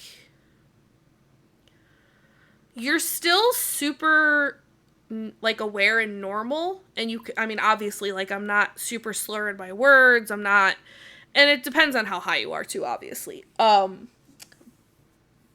But you essentially feel like you're sleep deprived because you're real loopy and silly and goofy, but you still have energy. If that makes sense. But, so Jam's sleep deprived is literally like her being high. Which scares me for if Jam ever does actually get high. Like, that's concerning to me, Jam. I don't know why. Because I'm you and you're me on so many levels that I know how I am high. So Jam high is going to be like Jam sleep deprived on crack. Because it does give you some energy. So, like, if loopy you, like, super sleep deprived you is so funny, but also, like, so loopy. And I just imagine that, but, like, you have energy. Chaos would just reign supreme. I mean, it reigns supreme sometimes when you're sleep deprived. So, again, sleep deprived Jam on crack equals Jam high on weed. That makes little to no sense. But it works, okay? But anyway, I hate sea life. Wait, you completely off topic. I hate it. Okay, well, I was gonna go back real quick to your fish. I've the YouTube channel that I like. He goes all over the place and goes to these and sees these really cool fish, and he ordered fish off the dark web. He's done a lot of stuff. He's very cool. He's very charismatic. But yeah, I'm pretty sure this guy actually saw one of these fish, the coelacanth or coelacanth or whatever the fuck. I'm pretty sure he saw one in a tank at a big fish market thing, and not like a fish you eat market. I'm talking like I collect fish, have aquariums in my house people. Yeah. But I'm pretty sure he saw one of these fuckers in a tank at one of these things, and it was cool. It is terrifying. It's crazy how the people who have, like, these big aquariums and stuff, it's crazy how the people who are selling these fish to these people store them and, like, keep them safe and alive and everything, because they have these massive tanks and they're pitch black inside, and they, like, keep tarps over them and everything, and, like, it's because that's what the fish needs to survive, right? But, like, the person who wants to buy it will be like, oh, I want to see the fish, and so they, like, peel back the tarp or whatever, and they turn this little light on, and you can see into, like, the dank, dark water, and you just see, like, this prehistoric looking fucking thing faintly in the light, and it's terrifying. Like, but that's the kind of controlled environment that I would want to be in to see fish like that. You know what I mean? I don't want to be in the ocean with that thing inches from my face with no glass between us. So the alternate is like, people who collect them, I guess. But yeah, that fish is crazy. Okay, what's the thing that you're freaking out about? I was just because I watch a lot of like different animal related things on YouTube, so a lot of my YouTube recommended is animal related and sea related. It's really cool. And I just hovered over a video and seen the trailer, and I fucking hate it. It needs to not exist. What? It's called. It's in the sea. It's called a bloodworm. You've never seen bloodworms before? And I wish I'd never seen them. Dude, bloodworms are fucking horrific. Crazy like, things. There's this channel that I watch. I don't know if can I say or not. Like, I don't know. It's up to you. Yeah, no, you can say. I don't care. We can shout out channels that we like. I'm totally okay with that. So there's this channel that I came across recently, and it's this guy he calls himself Coyote. I don't know if that's his actual name, but his channel's like Brave Wilderness, and he goes out finding all these weird creatures, and he gets bit by them for some reason. And like, he's done like the blit ant, he's done all sorts of like horrible, nasty kind of creatures, and I guess he got bitten by a bloodworm, and it looks fucking disgusting. It's bad. Bloodworms are like. I will not put a photo of them up. Y'all can Google it if at your own risk. Warnings. I wouldn't recommend it. Yeah, warnings. A hoe, because like you're gonna need it. All the way. It's like the worm itself, and then it just expands itself. It expands. Like launches itself forward the length of its own body. So it doubles its body length. It hides in its skin. Yeah, and they get to be long.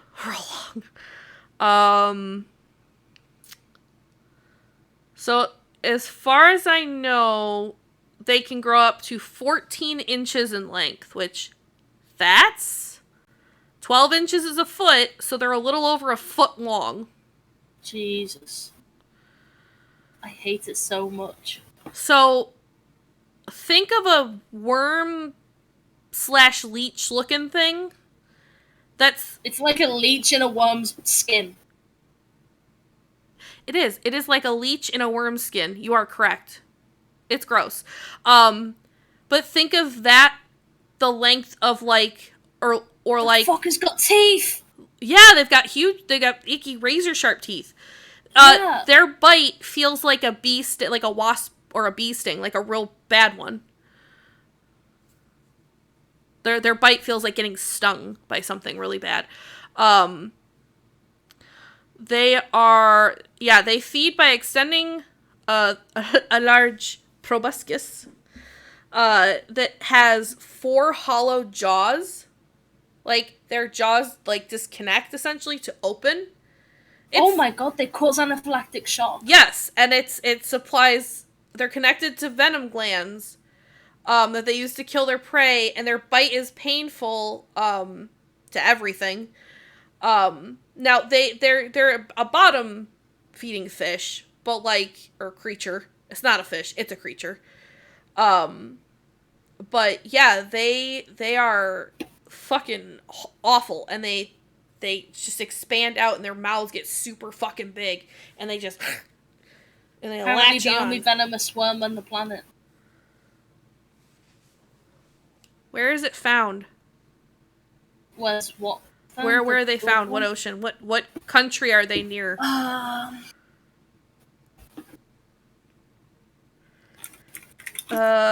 got the Wikipedia page. Let's see. Gross. Freshwater pools and ponds, typically northeast coast of America. More reason for me to never go in the water. I mean, freshwater pools and ponds. Oh, it's fresh. This is, again, not an ocean creature. I mean... No, it's fine. It's at a beach. I'm very confused. Well, does it? It looks like... I mean, I'll send you the video if you want. Yeah, well, I mean, sure, I'll watch it. Warmer temperatures... Ugh.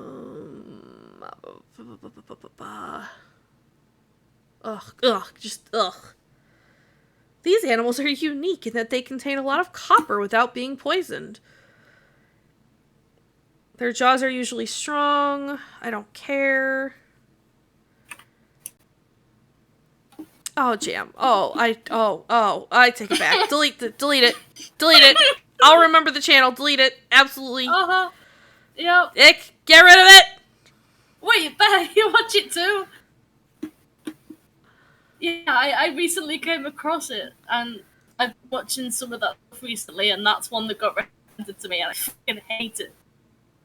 Yeah, it doesn't specify that it's not in the ocean, so these might be in the ocean too. Ah, they're horrible. What a horrible discovery. What a horrid thing. Ugh. So that is actually his first name. I thought that's just what he was calling himself on YouTube. Okay. By the way, Jam's not talking to herself. Our friend Mr. Yeah. Bear is part of our Discord. So we're getting little bear chimes. He says hi. Or rather types hi. Jesus Christ. Let's see, what else, Jam? What else is in the ocean that is octopuses? I'm sorry, Octopi. Octopi. I like octopi. I think octopi I are think they're cool. cute. Goblin Shark. No, Oh, no. I hate the Goblin Shark. I forgot about that. So the Goblin Shark is this. He lives in the icky. He lives in the midnight level. He lives in the icky. He lives in the dark unknown, which is a place I don't want to go. But it's this shark. It's not big. Where it's real gross looking. Its face is real. It looks like a goblin. Like, that's why it got its name, is because it looks like a goblin type nose, and then it's just got these real icky teeth. But the worst part about it is what it does with its mouth. So this shark will be swimming along. It will see something that it wants, however far away, and it will unhinge and launch its mouth. Like, the mouth extends on it just grows. It goes out and it snatches the thing and then it back into the mouth. It's like Alien. It's like a fucking alien jumped out of your fucking chest. You can look them up if you want. Picture. They're fucking gross. I got it.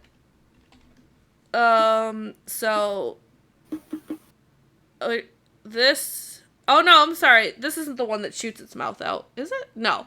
It just has a fucked up face. But, so, here. This is a goblin shark. No.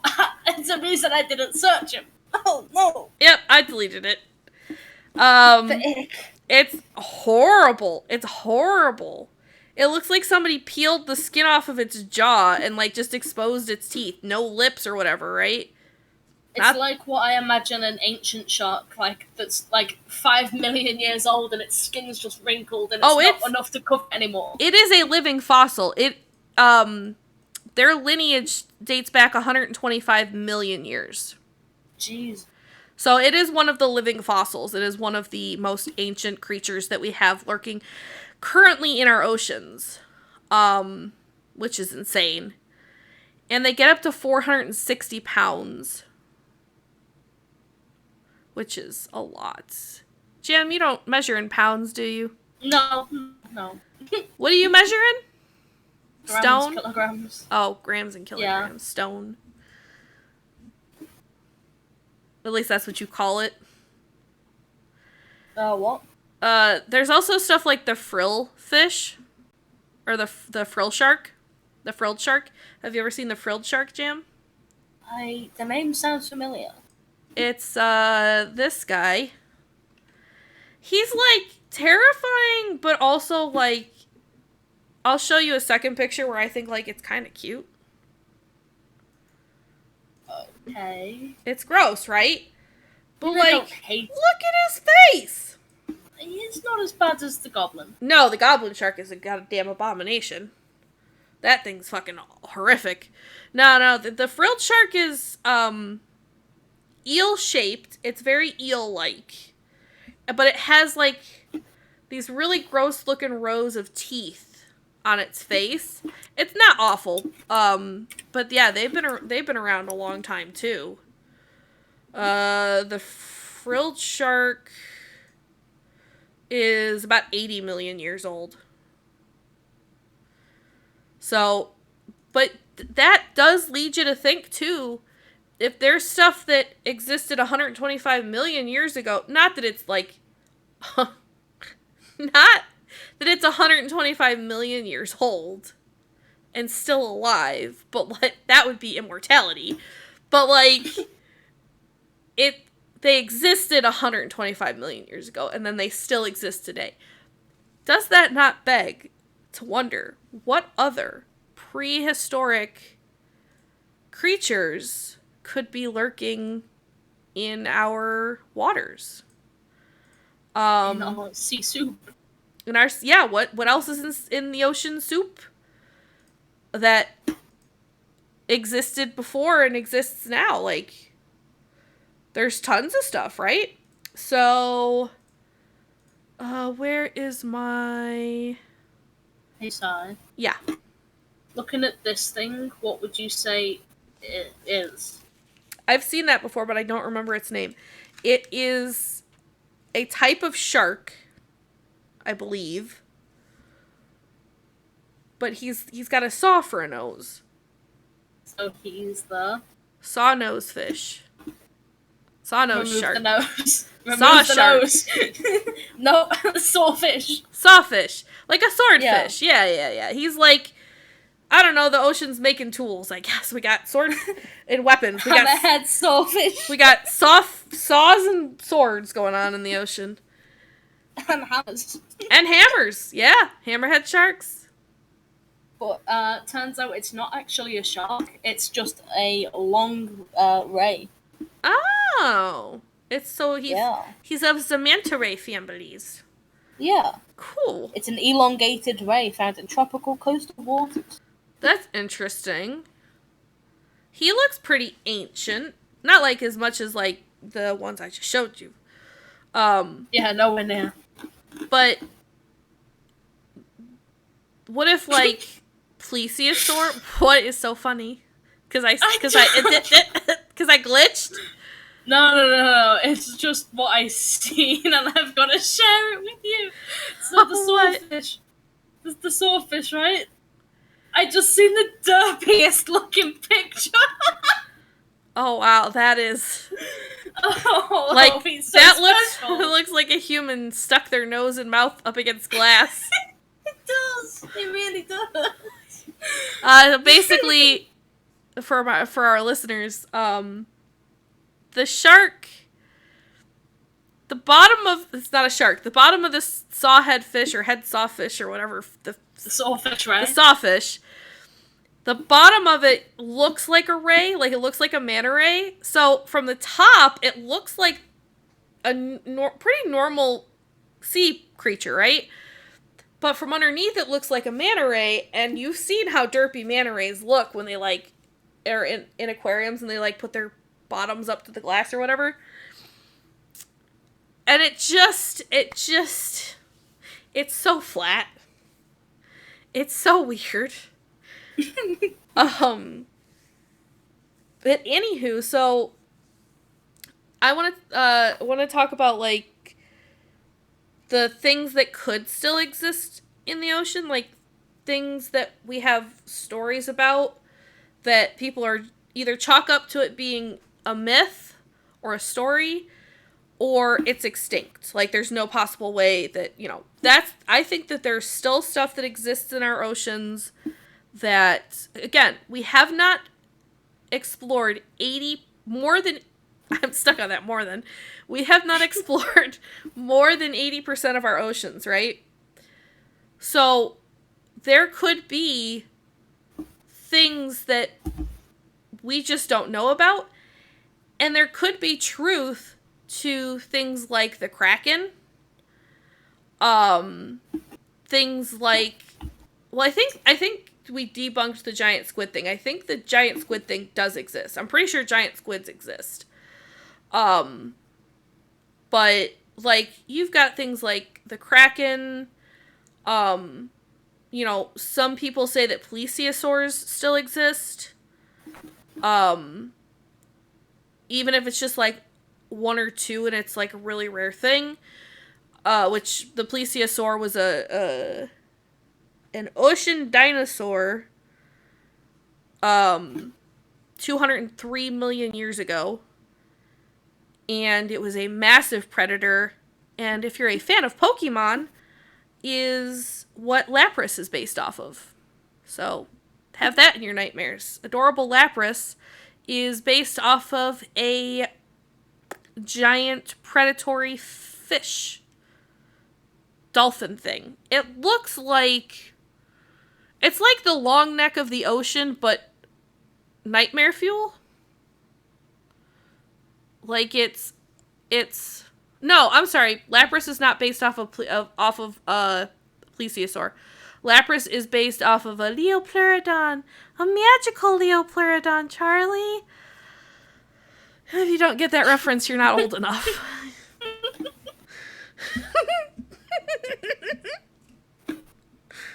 He's gonna take us to Candy Mountain. You guys know Candy Mountain's not real, right? Shun the non-believer. Shun. Anywho, yeah. There's things like the Kraken, which is essentially a giant squid or octopus. I don't know if they ever specific. It's a cephalopod. It's a massive, beyond recognition lephalopod. That's the squid. Yeah, I'm pretty sure it's a squid. But he's he, she, it, they. It's a fucking water creature. The Kraken is well known in like so many stories, and real pirates from back in the time of like pirates was like a huge thing that, like, if you go back and look at the records of actual pirates, like, do we know if it was a story that they spun when they saw the giant squid and that became like the Kraken, or if like there was what we depict to be the Kraken like now, is that what is lurking in the ocean? And it's just, what if it's like, you ever wonder if there's just like one of a specific creature that exists in the ocean, you know, that just survives as like the last of its species? Like, who knows, maybe the ocean was filled with sea monsters, you know, way back.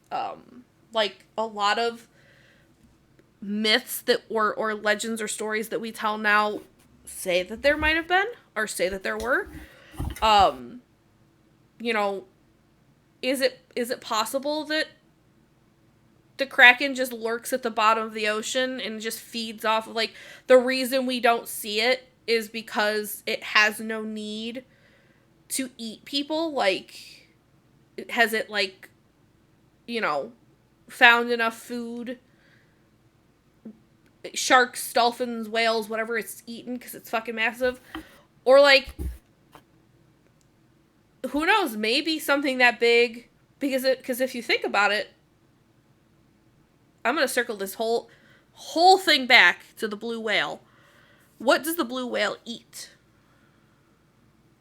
Like krill and stuff. Right.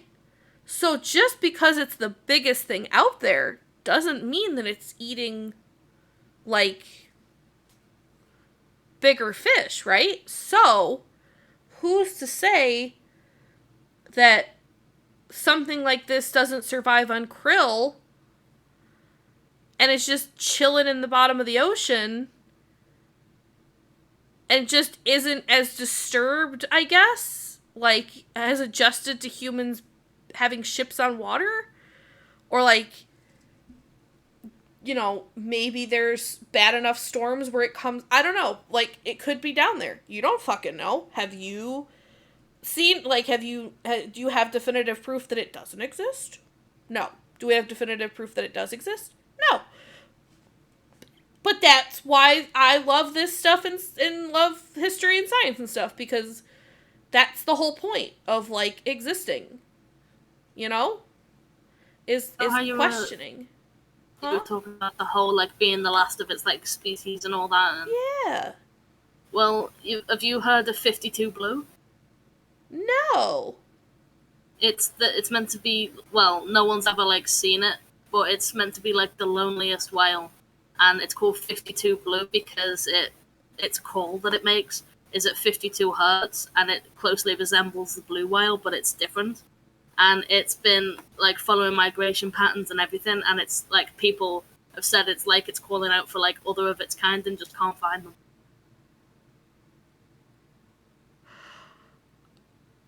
Are you serious? Yeah, 52 Blue. The 52 hertz whale. 52. Jam, all I typed in was 52. Google's listening to us. It does. I'm not mad about it. It just is what it is. Like, and I appreciate that I didn't have to type in more than 52. I'm not gonna lie. Like, thank you, Google. But also, I hope you also put a view on the podcast if you're gonna be listening to me like this, because I feel like, you scratch my back, I scratch yours. Kind of thing. I allowed you to listen to me, so, like, maybe throw a like my way, Google. Just saying, a little give and take. Comment, subscribe, what? Yeah. Oh my god, you know how fucking weird, how paranoid I would become if Google fucking subscribed to Pigeon fucking podcast with, like, 6 like subscribers. Because even all... Yeah, like, just, what the... but Could you imagine? What's fucking crazy about that is Google owns YouTube. Google, do you like what we're talking about? Is the person who's listening right now, like, you're on shift and we're talking about the ocean, and if you like it, like, can you join Discord calls? I know you're at work, but, like, yeah, you've been tuned in for, like, 2 hours. You want to join in and converse with us about the ocean? Because, like, I'm down.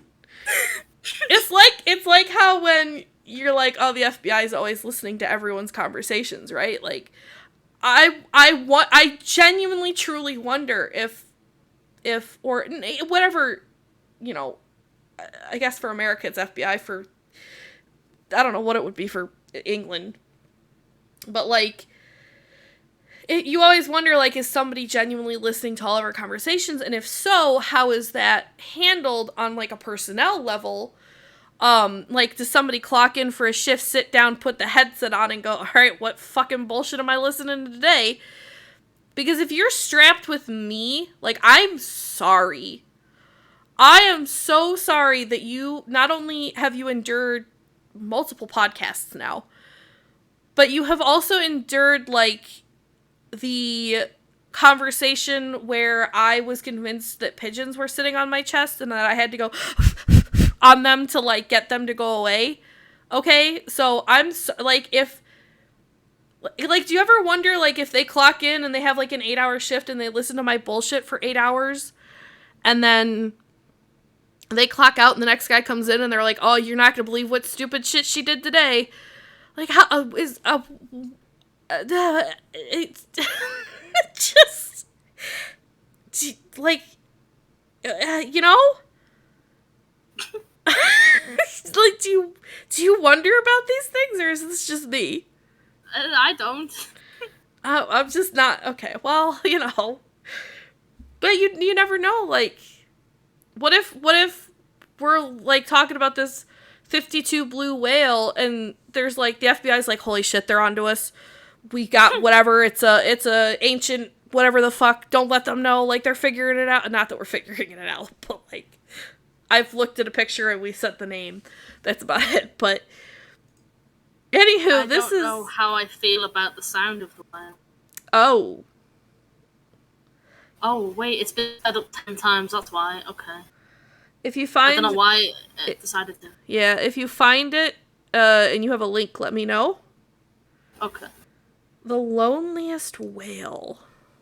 Yeah, it says the signatures of the whale are at a unique frequency at 52 hertz. It's a little higher than the lowest note on the double bass.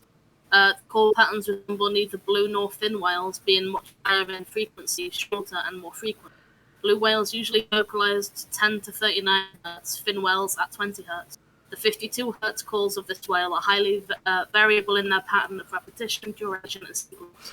Although they are easily identifiable due to their frequency characteristic clustering.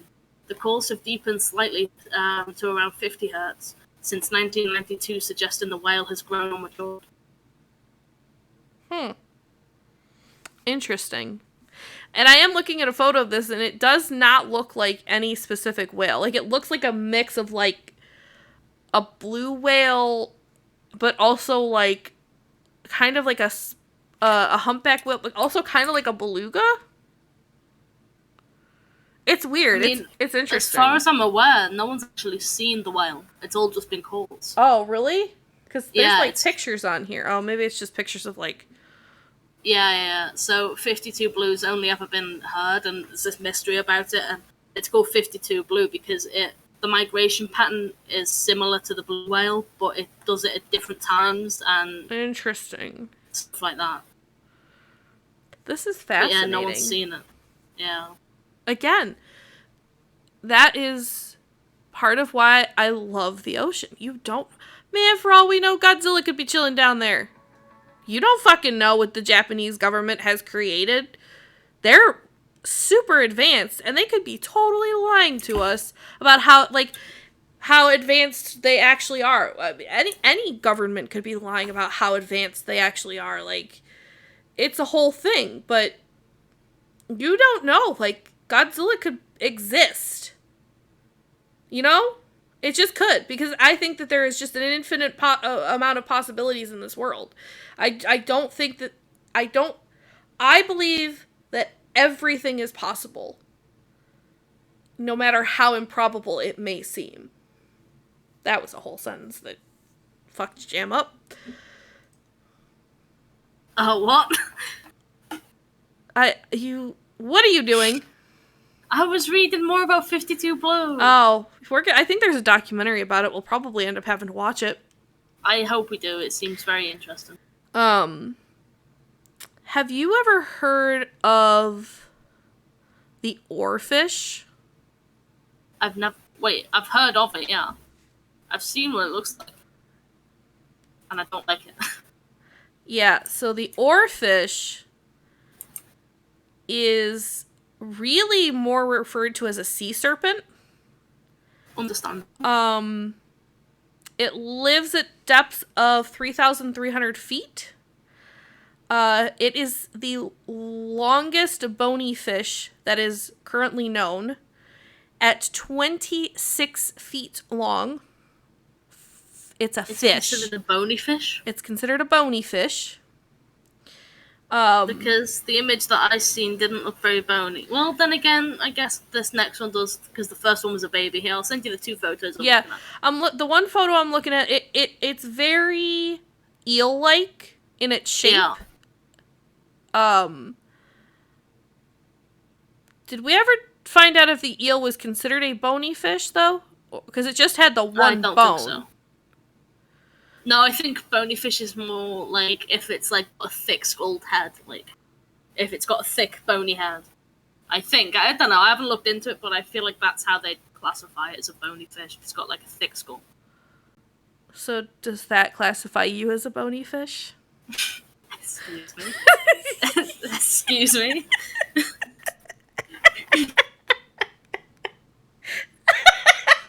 How dare? How dare? Oh no.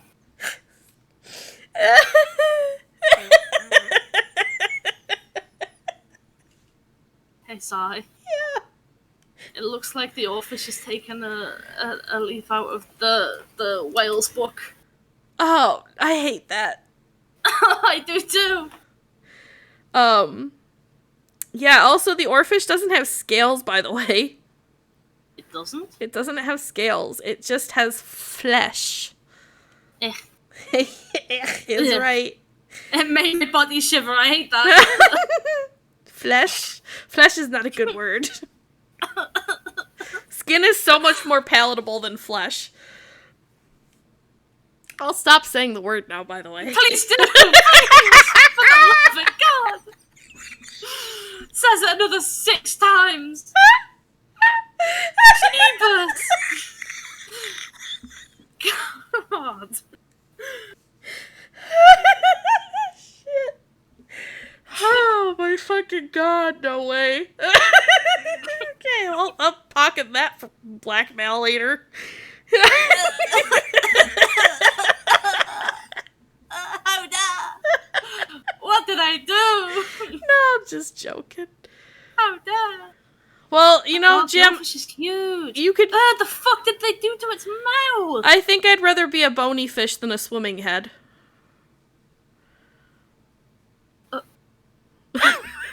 Jab noises. What? So... My brain's trying to dissect. 1 second. It's gonna take me a minute. Hang on.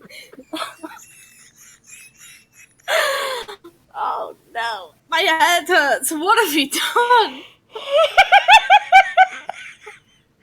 So there's this fish called an ocean sunfish.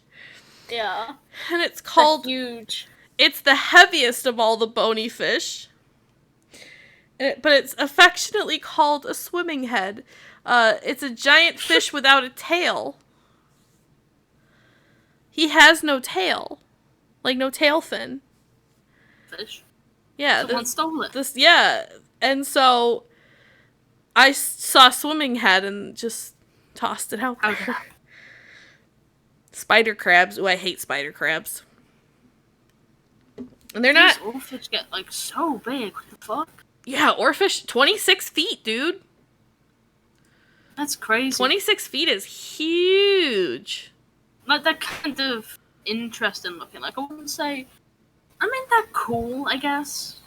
They're interesting for sure. Yeah, but they're icky. They're weird. It's just weird. I love how I look up oarfish and it comes up with someone who's called an oarfish in Animal Crossing. Oh yeah, I forgot oarfish are in Animal Crossing. Yo, shout out to Animal Crossing though for like teaching you about like fish and shit. Like Animal Crossing teaches you stuff if you're open to that.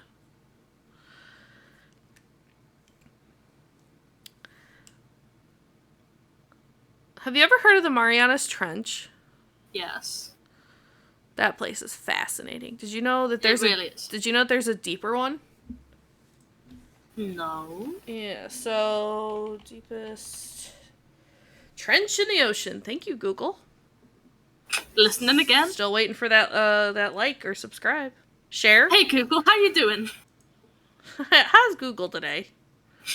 I'm just How you waiting. been? I'm just waiting for my phone's little Google thing to just pop up and be like, "Bing, bing." Like, what can I do for you? Bing bing. I'm good, thanks. How are you? Oh no, I'm sorry. The Marianas Trench is the deepest. I was thinking of the backwards. There's a second trench. There's a movie that I can't remember the title of. But it's about this other trench that's like super, super, super deep. And my dad was curious one day, like, which one is deeper, that one or the Marianas. And for some reason I remembered it backwards. But yeah, the Marianas Trench is 2,500 kilometers deep. What is that in feet? Because I'm a dumb American. Oh, I'm sorry. So it's roughly 125 miles. Nope. It's... What in the heck is the... I need it in feet. 36,201 feet. Thank you. Thank you so much for your assistance. I appreciate it.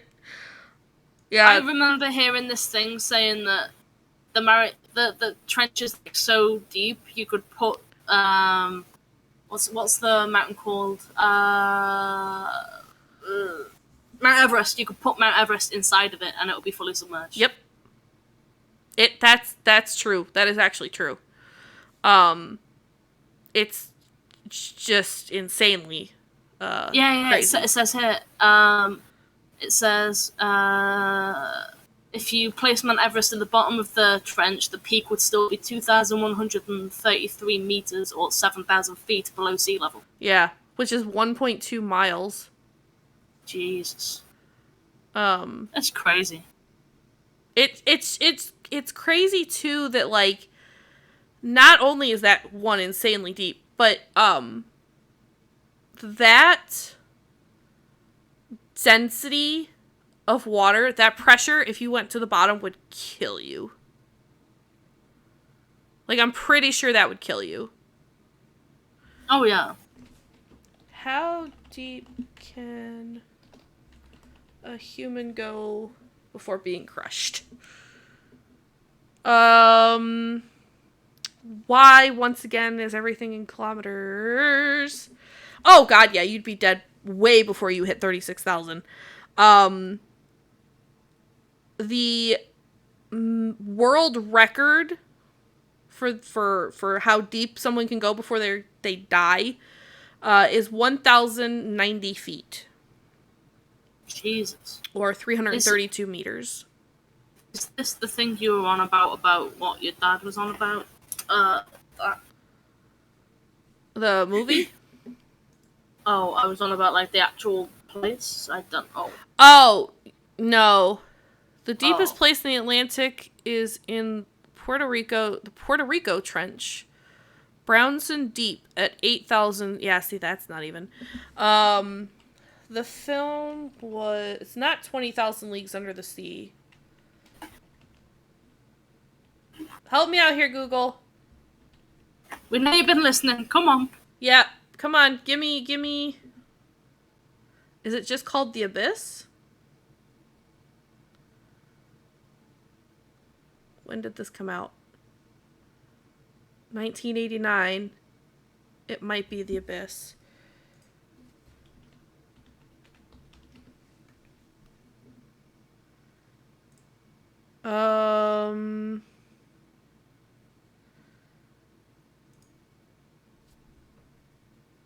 It was... What movie is about a trench in the ocean?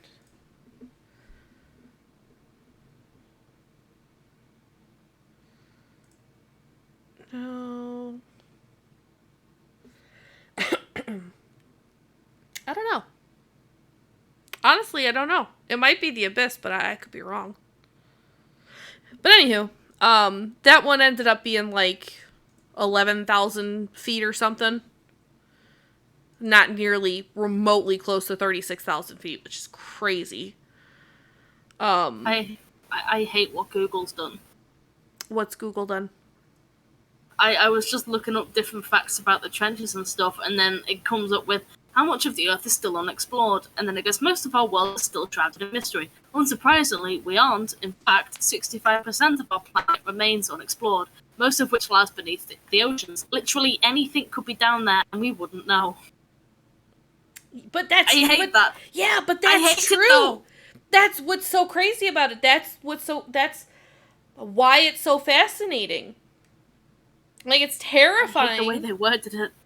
Yeah, it's terrifying, but, like, it's fascinating. It's like, I wholeheartedly believe in extraterrestrials. There's no way we're the only sentient being out there as evolved as we are, without there being something else out there that is as evolved or more evolved than we are.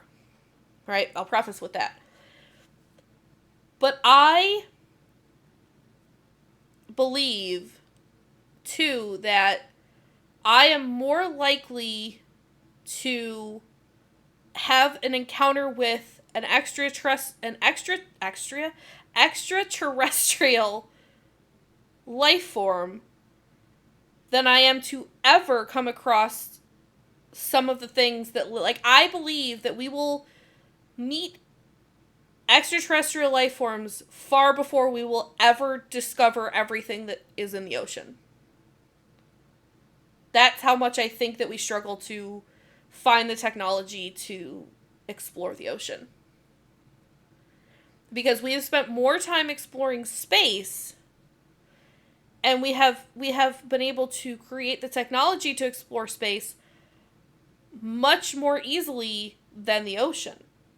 Yeah, that's crazy to me. Like, they decided to go up instead of down into the planet, you know? Right, They decided to try and leave Earth before exploring it.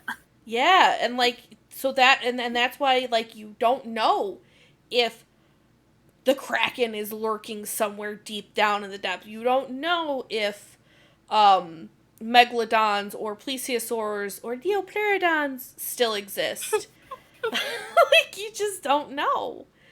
I mean, again, reverting back to the fact that just recently we discovered new life forms in the Arctic Ocean that hadn't been seen for probably millions of years, like something that we never discovered before just recently was discovered. We're always, anytime someone actively tries to explore the ocean, something new is usually found.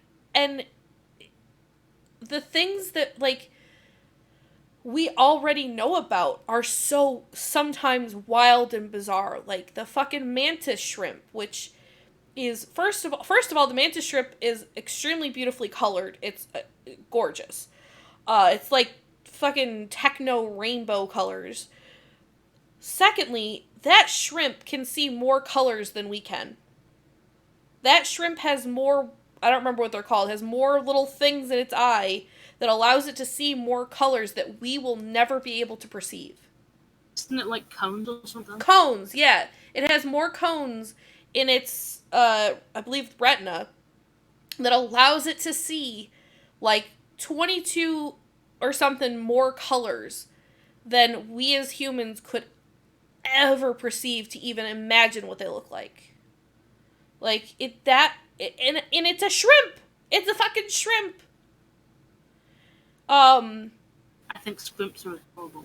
But, like, it just, if we know about a shrimp that can see more colors than us, if we know about a shrimp that can, that is so strong that it can shatter glass, like, I like that one. That's a cool. Yeah, like, if we know about these things, if we know about goblin sharks, if we know about, you know, what, like, the seal lance, or whatever the fuck you just said. Coelacanth. Thank you. Yeah, continue. Coelacanth. Whatever.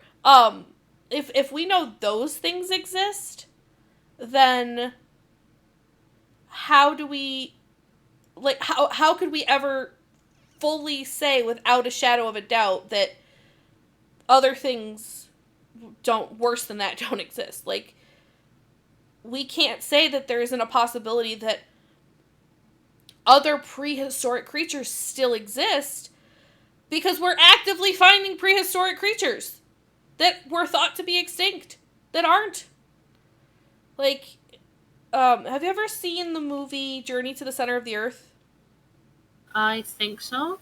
Like, that even fascinating. So if we haven't explored the vast majority of our oceans, and those go so far down, like, what's even below that then? Are there ecosystems within the Earth that we'll never know about because we've never been far enough within our own planet to, you know what I mean? Like, I remember, like, when we were kids, you would be like, oh, if I dug straight down, I'd go to the other side of the planet or whatever, right? And I'd just dig, and I'd come out on the other side. But, like,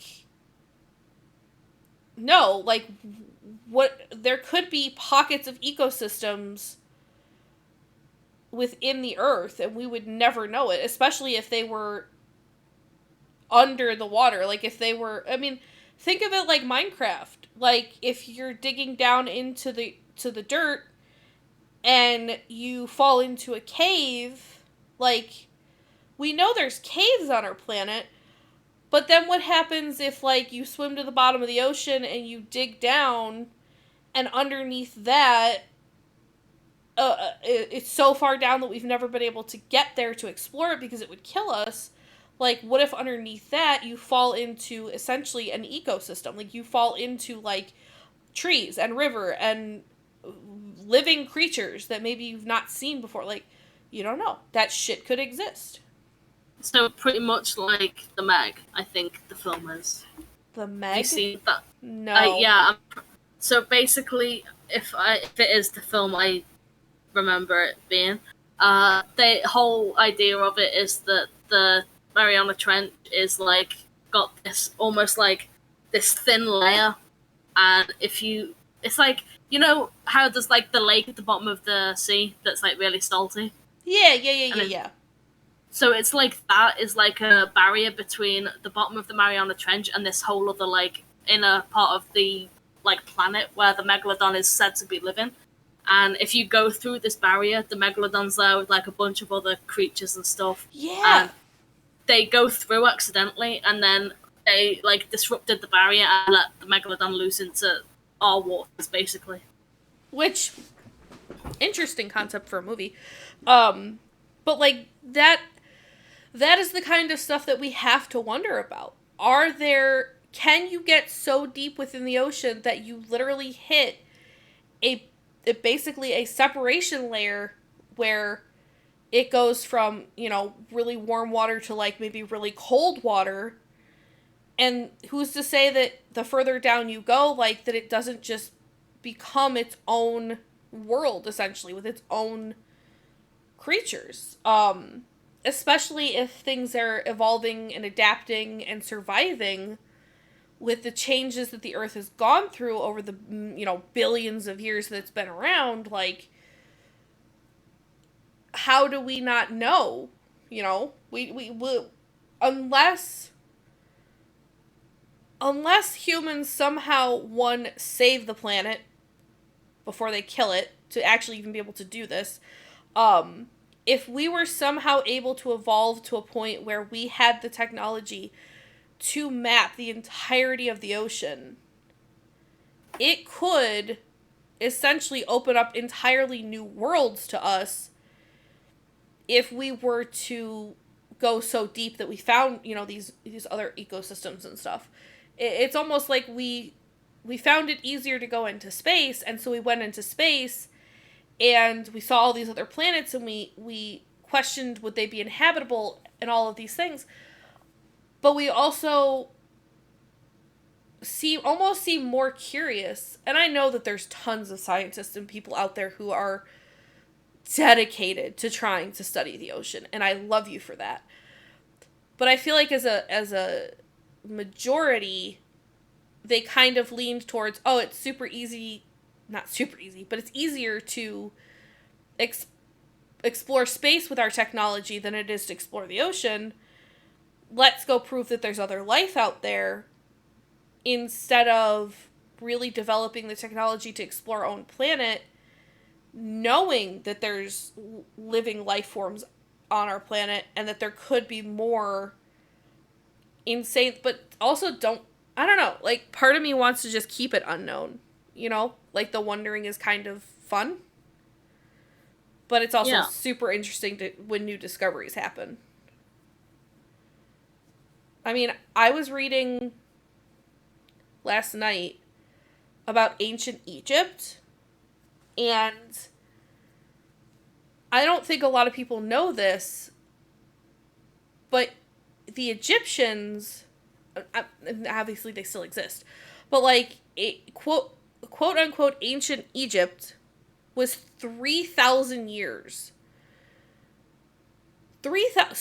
So Cleopatra, who is a well-known name, I think, to majority of humanity, she was actually alive closer to, like, modern times than she was the building of, like, the pyramids of Giza. So Egypt had 3,000 years ago ancient Egyptian archaeologists. So they were around long enough that they created archaeologists to dig up things from the past, even though this was also 3,000 years ago. So, like, 3,000 years for us, and then they were exploring 3,000 years of history for them. I might be off a little bit here. But it's just weird to think about ancient Egypt archaeologists. Like, if it's ancient Egypt to us, but there was an ancient Egypt for them. So, like, their ancient Egypt it's like great grandparents. It's like their ancient Egypt is our ancient Egypt. And it just is wild to think about how old this planet actually is. And wouldn't you want to explore more of that to know what exists or existed in our world versus space?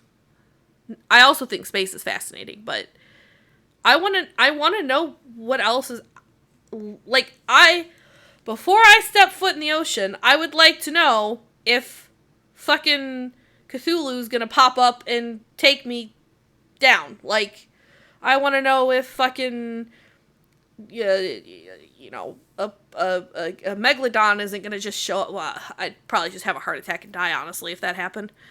Like, I want to know, but on the other end of it, I don't want to know. I think I'm just gonna stay out of the ocean. Moral of the story: this has not cured my thalassophobia. It has possibly made it worse. Wasn't it? But there's lots of mysteries around the ocean. There's, like, a place called Devil's Sea, which is right up there with the Bermuda Triangle. And it's just a vortex of just chaos.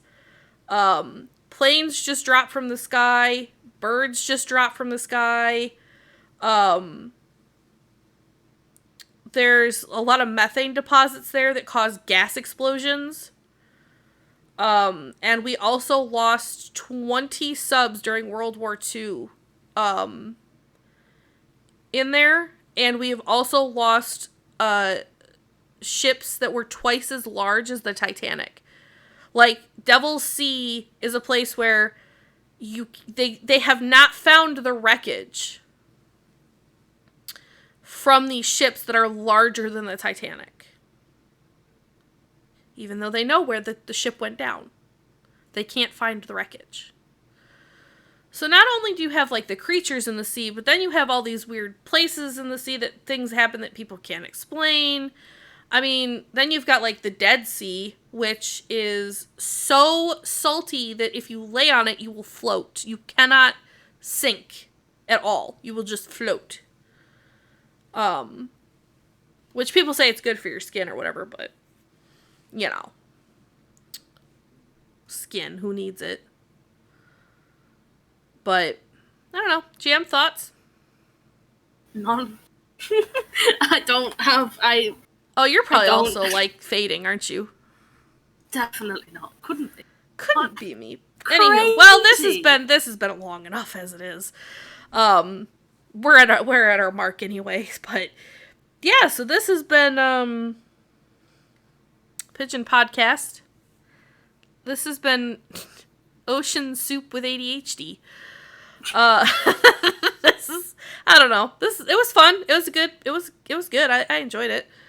But yeah, we will have the next episode up next Friday. We hope you guys enjoy. We hope you have a fantastic weekend, as always. And make good choices. And we will be talking to you guys in the next episode. Bye, guys.